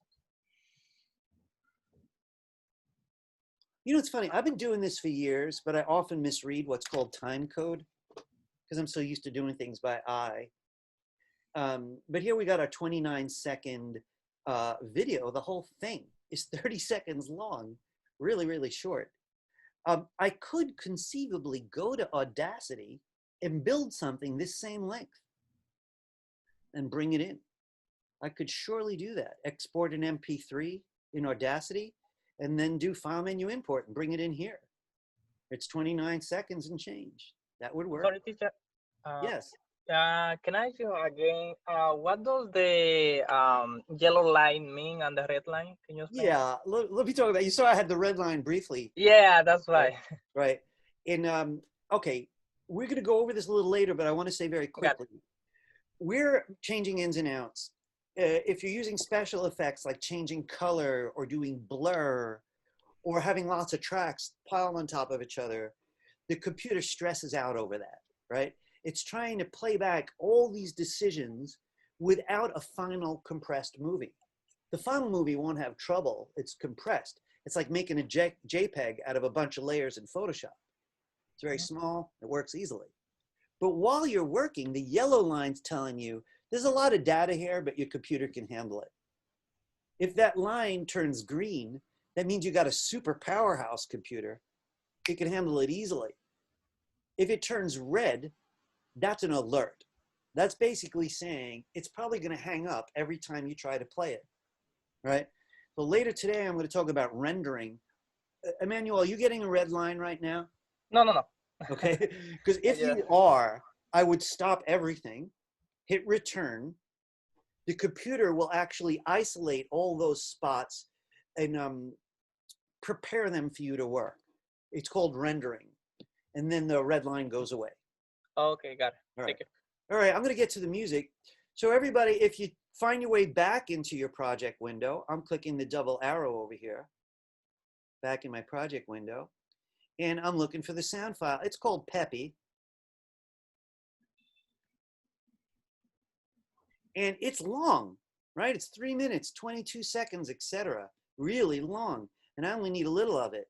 Could I double click it and fix it up here? Yes, but I'd rather do it right on the timeline. So I'm looking at my timeline here, and I got V tracks. The two of mine are being used, V1 and V2. But beneath it are my audio tracks, and only one is being used. By the way, it's being used all by Dead Audio. Oh, look at this. There's a little bit here too on mine. So I'm going to have to use A3. Folks, I have to tell you honestly, there's a million things I want to show you, but I always pick, to keep our momentum going forward. I could clean up those two tracks, but it's a little dangerous to do it. You would think, well, why not delete A1 and A2? Well, because it might delete the video that came with them, right? And it's too large of a subject. So I'm just going to bring my new audio to the first available track. All right. So I found Peppy, and I decided to skip the source window. That's the one up top. And I'm dragging it all the way to the timeline. I'm making sure it's up against the left edge, right? So if you miss that opportunity, you could always Command Z and just prepare yourself first. And what I mean by that is grab that little handle, make sure you could see your movie, make sure you're not way out here on the right, but against the wall. You want to see your stuff. When I see everything, I feel, okay, I'm going to drag the music and drop it way down here. Because in my case, it's hard to see, but I have other elements. All right, you can see this is crazy long. So the first thing we should probably do is trim it somewhat, and then go in and perfect it, right? So to trim it, what I'd like to do is make sure I could see the whole thing now. So I'm grabbing this handle. I'm moving over to the right. Whoa, that is long. Really, really long. And I want to delete most of this, but I'm not going to come way up to this edge. I'm going to come near it. So all I'm going to do, bring my mouse right over to the right, press and pull it over. That's the same as changing the out point. It's the same as taking the razor and cutting it and then deleting it. It's just the most elegant way. So I just go to the right and simply drag it over. I'm going to get closer now so I can see how far out that is. And this is what it's going to sound like.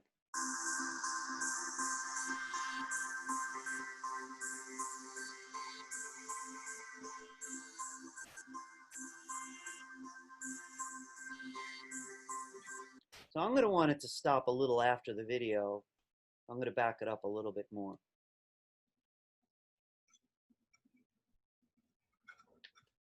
Now, while you're making that decision, those of you who joined me on that, I just want to say a last couple words about the audio and how it relates to the video.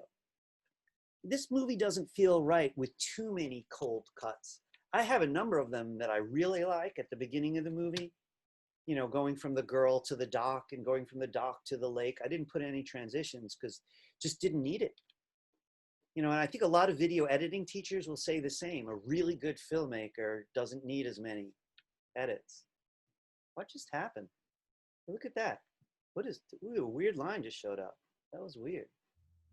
In any case, I want the sound to fade out because that's just weird, right? And I'm going to use the same technique we used yesterday to make the sound fade out. And then I think I'm going to do the same thing with the girl. All right. To fade out the sound, there's multiple ways, but I want to see what I could find under audio effects. So I'm coming to the left, and I'm going to leave the project window, and I'm going to head into the effects window instead, either here or clicking the double arrow, effects. It's not video transitions. I'm going to fold that up. So here's audio effects and audio transitions. It's really a transition that I'm after. Audio transitions. I'm going to my sound transitions. And they're all in a folder called crossfade. Yesterday, we discovered that if you put one of these at the end of a clip, sound clip, it will fade out, even though they were made to fade from one sound to another sound. But I'm going to use it as a fade out. I don't like constant power. It just doesn't sound right to me. So I'm going to recommend exponential. I'm going to press on it, drag it like we did with the other transitions, but this isn't going between things. It's going right on a tail end. I've got a hunch that I want that fade out to take longer.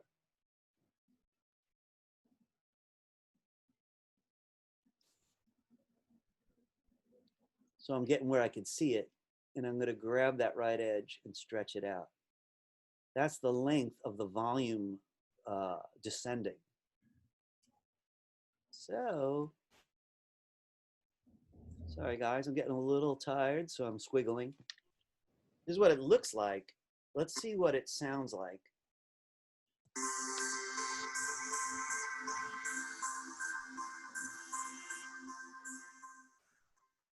I like the sound, and I did it on a leap of faith, even though it feels awkward because the girl just goes, boom. Let's fade her out too. I have to reiterate, I'm making suggestions, right? Not requirements. If you feel like it looks good, it probably is good. Mine doesn't, so I'm going to fade out the girl also. Well, I happen to be in the effects window, so that's convenient. I'm closing up my audio transitions. We just use this one. And I'm just going to go back to the video transitions in Dissolve. Dip to black. We see that a lot in movies. So she's not fading into a different clip, she's fading into black. I'm going to take dip to black, drag it to the right edge, which I blew yesterday, but this one's better. And I could either play it and see if I like it, or I could adjust it on faith. This is the end of my movie.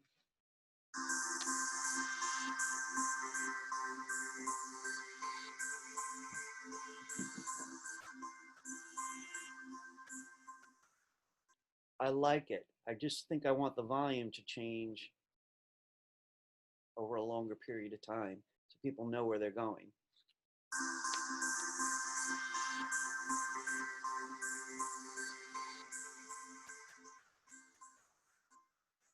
It's so interesting how subtle changes make such a big difference. The fact that this was dipping to black and the sound was starting to drop simultaneously let anyone who's ever seen a movie know that it's about to end.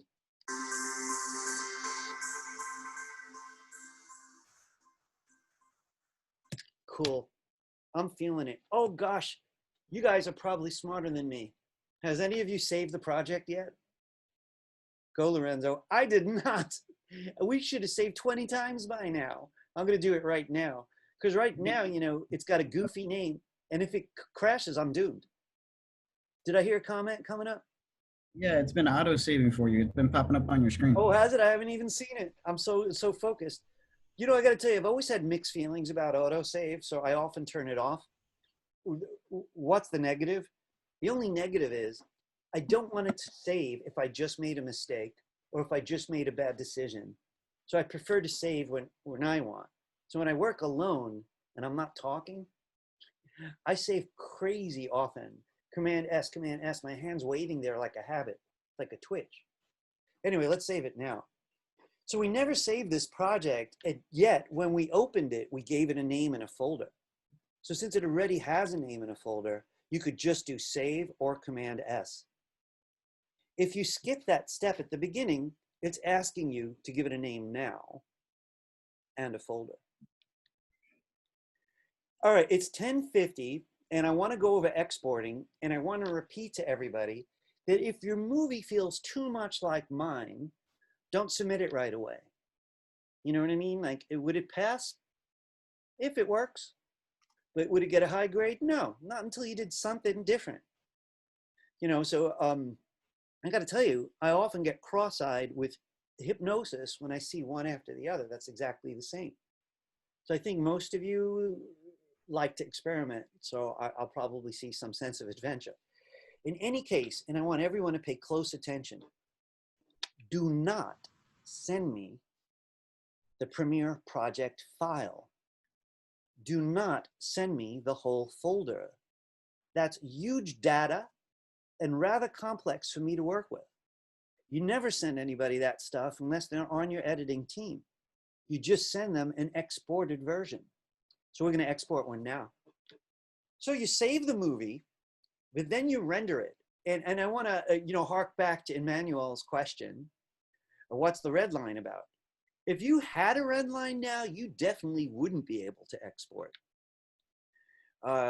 With a yellow line, even sometimes you can't export. The movie actually does analyze every single pixel, how it would look when it was composited. You remember, I got a kid kicking close up right over a kid from a long shot. It knows I only want the pixels in front. If I got fancy and used transparency so I could see both kids like a dream sequence, I'd almost surely get a red line now. So to render is easy, but you just have to remember to do it. Before you export, please hit return or enter, not the space bar. So click in the timeline, hit return or enter, but don't hit the space bar. The space bar doesn't render. Return or enter brings the playhead to the beginning. And by the way, if this was an hour-long movie, you just go leave and have lunch or take a shower or walk, because it literally would take an hour to render.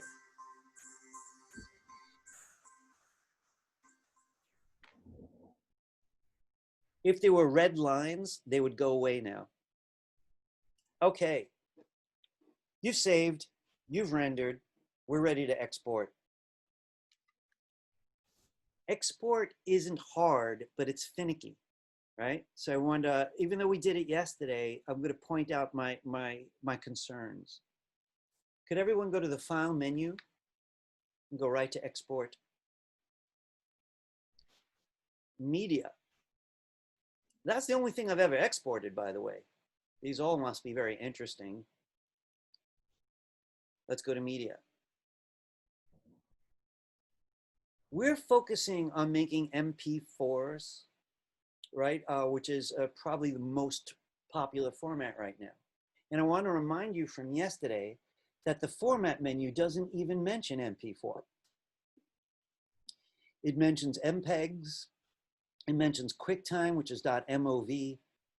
You have to choose this, not Blu-ray, plain old H.264. We'll be seeing this again when we animate. And what that is, as I mentioned yesterday, a codec. It's something that compresses and decompresses. It squeezes the data so you can make one little movie out of it. And what it produces is an MP4. As you could tell by this name, which is wrong, but it does end in MP4.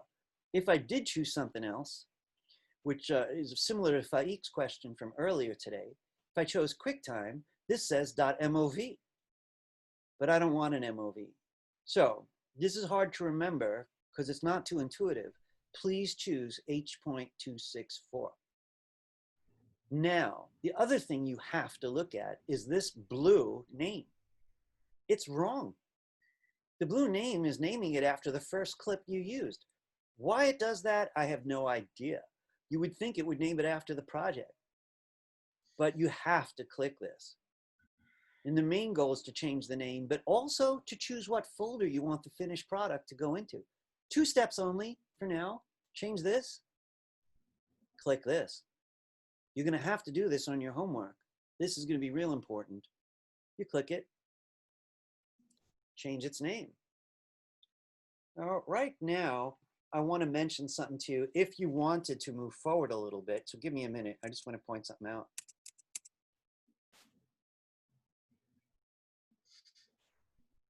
This is the name. MMP100 class 4 dash, like everything else, but this time it's .mp4.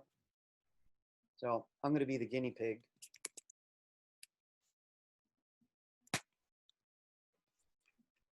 And you give it your name.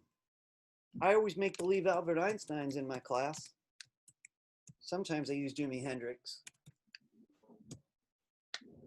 two of my patron saints. Anyway, that's the name and the only name I'm going to accept for the final MP4. I'm also about to send it into the wrong folder. So I mentioned you change the name and the folder here. Where is my folder? It's on the desktop.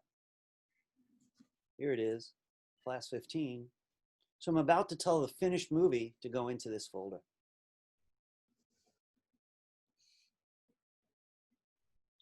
Now, guys, we're still not done, believe it or not. So you could say that there's 3 steps, right? And that's what we're going to do. Step 1, change this to H.264. Step 2, change the blue output name by clicking it. You change the name, you change the folder if necessary. Step 3, come to the bottom and click export. It feels like you already saved it. So a lot of people are like, where'd my movie go? It's just not intuitive. You have to come to the bottom and click export.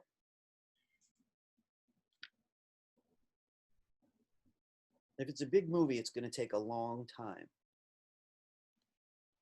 Now, yesterday, a few people took a long time. John made a really good recommendation. Maybe people should export after class. Hey, Lorenzo, is your computer any faster today? Yes, it actually is faster. After I deleted a lot of files and put them in my external hard drive that I bought, and I also upgraded to the latest Mac operating system, now it's way faster than before. Excellent. So like, all this stuff is true. A plaqued hard drive slows your computer down. He switched to the new operating system. I don't have any speed comments on that, but I think it was wise. I did the same. Typically, again, you would close other programs. Definitely don't export with lots of things open. Your computer's not going to be able to handle it, most of your computers, right? But I only want the export file. So I want to show you guys a couple quick things, and then I'm going to stick around for a few questions. If I get to today's folder, which I've been using rather carefully, I've got everything in it that I would need to deliver this to somebody else if they were going to work on the movie. In some movies that I like, there's up to 4 editors, and they may need me to send this to them. What I like about this file is, here is the Premiere project that they would click. It's going to look in this folder for all 9 clips, and it'll find them, and the music.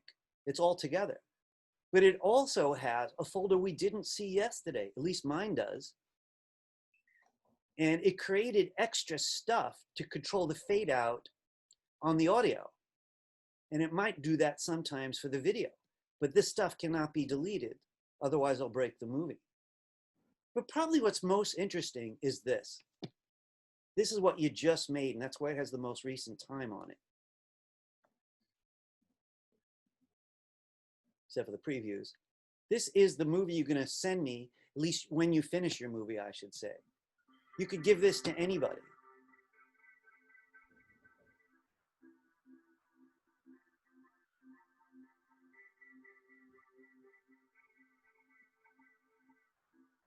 That's too long, that one clip.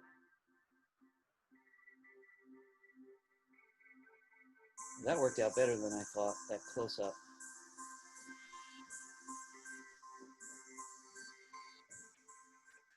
I want to show you guys a couple quick things before I field questions.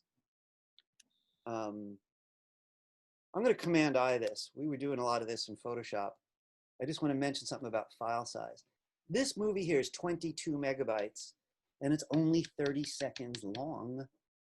It wouldn't be surprising if a 4-minute movie was 4 times the size. So I'd be up to about 90 megabytes at that point. Why do I mention it?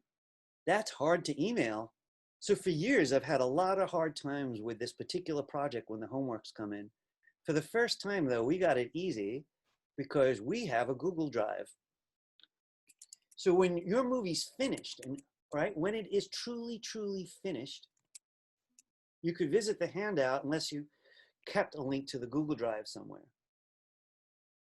Right, it's the end of the handout. Right after you made the MP4, you made sure it has the right name. You could even name it after you make it, if you like, rename it, right? And you go to Google Drive. At some point, probably after class, I'm going to collect all the midterms and put them in a midterm folder like I did with class 4. So all you got, this is Jeremy's movie for anyone who wants to see it. But it's not edited, it's just fun and brief. I'm going to gather them up into a folder. But for you guys, just drop it right in. It's okay. Just don't drag it on top of anybody else's folder, you know, because I might lose it. Just drag it in right into here. All right. Do you guys feel like it's clear what you're going to deliver and how you're going to deliver it? Just the MP4? Andy, you have a comment? No, I was not a comment. I was just thinking we're literally delivering the finished video, not any of, yeah, That's all. Jessica, were you just confirming? yeah. She was. Yes, I was just confirming that I understand. Appreciate that. So listen, I want to tell you basically why. These files are huge. They're just huge. You know, and I'm going to be waiting all day just to download your files before I could grade them, which is just torture, and I don't have the time. So for years, I've had to make this choice to the finished product, and it makes sense anyway. So that's the finished video.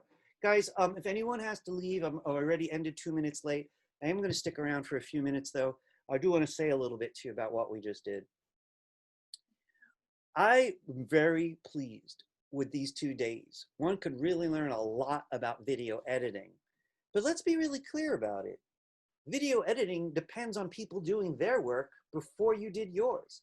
That means somebody knew how to use the camera. If there's dialogue, somebody knew about the microphones and how to work with audio. One could pull this off starting with your iPhone. My niece and her boyfriend are doing this lately. They're shooting home movies on their iPhone, and believe it or not, they're bringing them into Premiere. The biggest problem they have is the sound is just terrible because they like long shots and the microphone is very far from them, right? So the only way to make that work was going to be to figure out how to connect a mic to the phone. But typically speaking, you know, if we were making movies for commercial websites that looked like commercials, that's how I started, by the way. I did one terrible commercial. And the client liked it, so, but I realized later how bad it was. But I shot everything, I did it all myself, and I just learned a lot by toughing it. So again, if you want to make movies, you're going to have to learn more.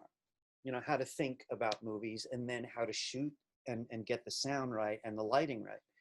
But if you just like editing, my favorite part, you got a great head start just now. And I would encourage anybody to look further, either in school or online, for tutorials on video editing. If you want to learn about concept, look up tutorials on concept and video editing, or just video editing. If you want to learn more about Premiere, just put in the whole name. Try to look at videos from the last year so you're not looking at outdated stuff. But it is cool. And also you could search around. I'll try to remember to find you guys some links where you can find free footage. What's that? Behance. The Adobe instructional. Yeah. They run like challenges where it forces you. Like I got on this challenge yesterday where it forces me to implement different strategies in video editing. Wow. For a period of time. It's not due tomorrow, but it helps to enhance. How did we find that? I haven't. That sounds great. Behance. Oh, Behance. Oh, I know Behance. You know, the sound's a little weird today. Behance. You know, I'm not an expert on Behance, though I'm supposed to be. They have portfolios. They help artists put up portfolios also. So Behance does a number of things. So you're saying just go to like Behance.com, or I know it belongs to Adobe. Yes, they have different guides and instructions. Like, you know, I don't want to call them classes, but it's just instructions. And to make it fun and inviting, they run, you know, competitions where they'll ask 5 people to join in, and then they'll, you know, share a file and ask you to do certain things on an ongoing basis. Huh. Wow, Yeah. that is interesting. I'm trying a different search.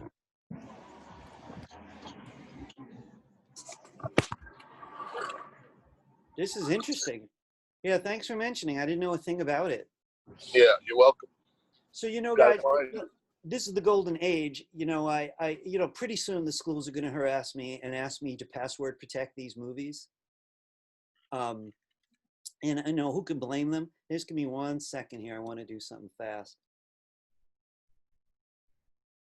Give me one minute.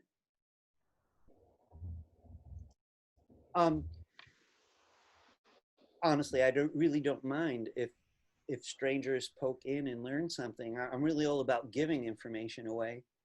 I don't think any stranger is going to have the diligence to go get the handouts and watch the videos and do the projects, but actually at this moment they probably could, since none of it is password protected.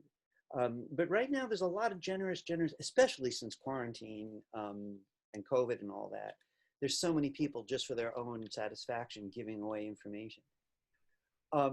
You know what, lynda.com was what I was trying to remember. I want to mention something quickly to you guys. This is just something that I've benefited from, but it isn't free.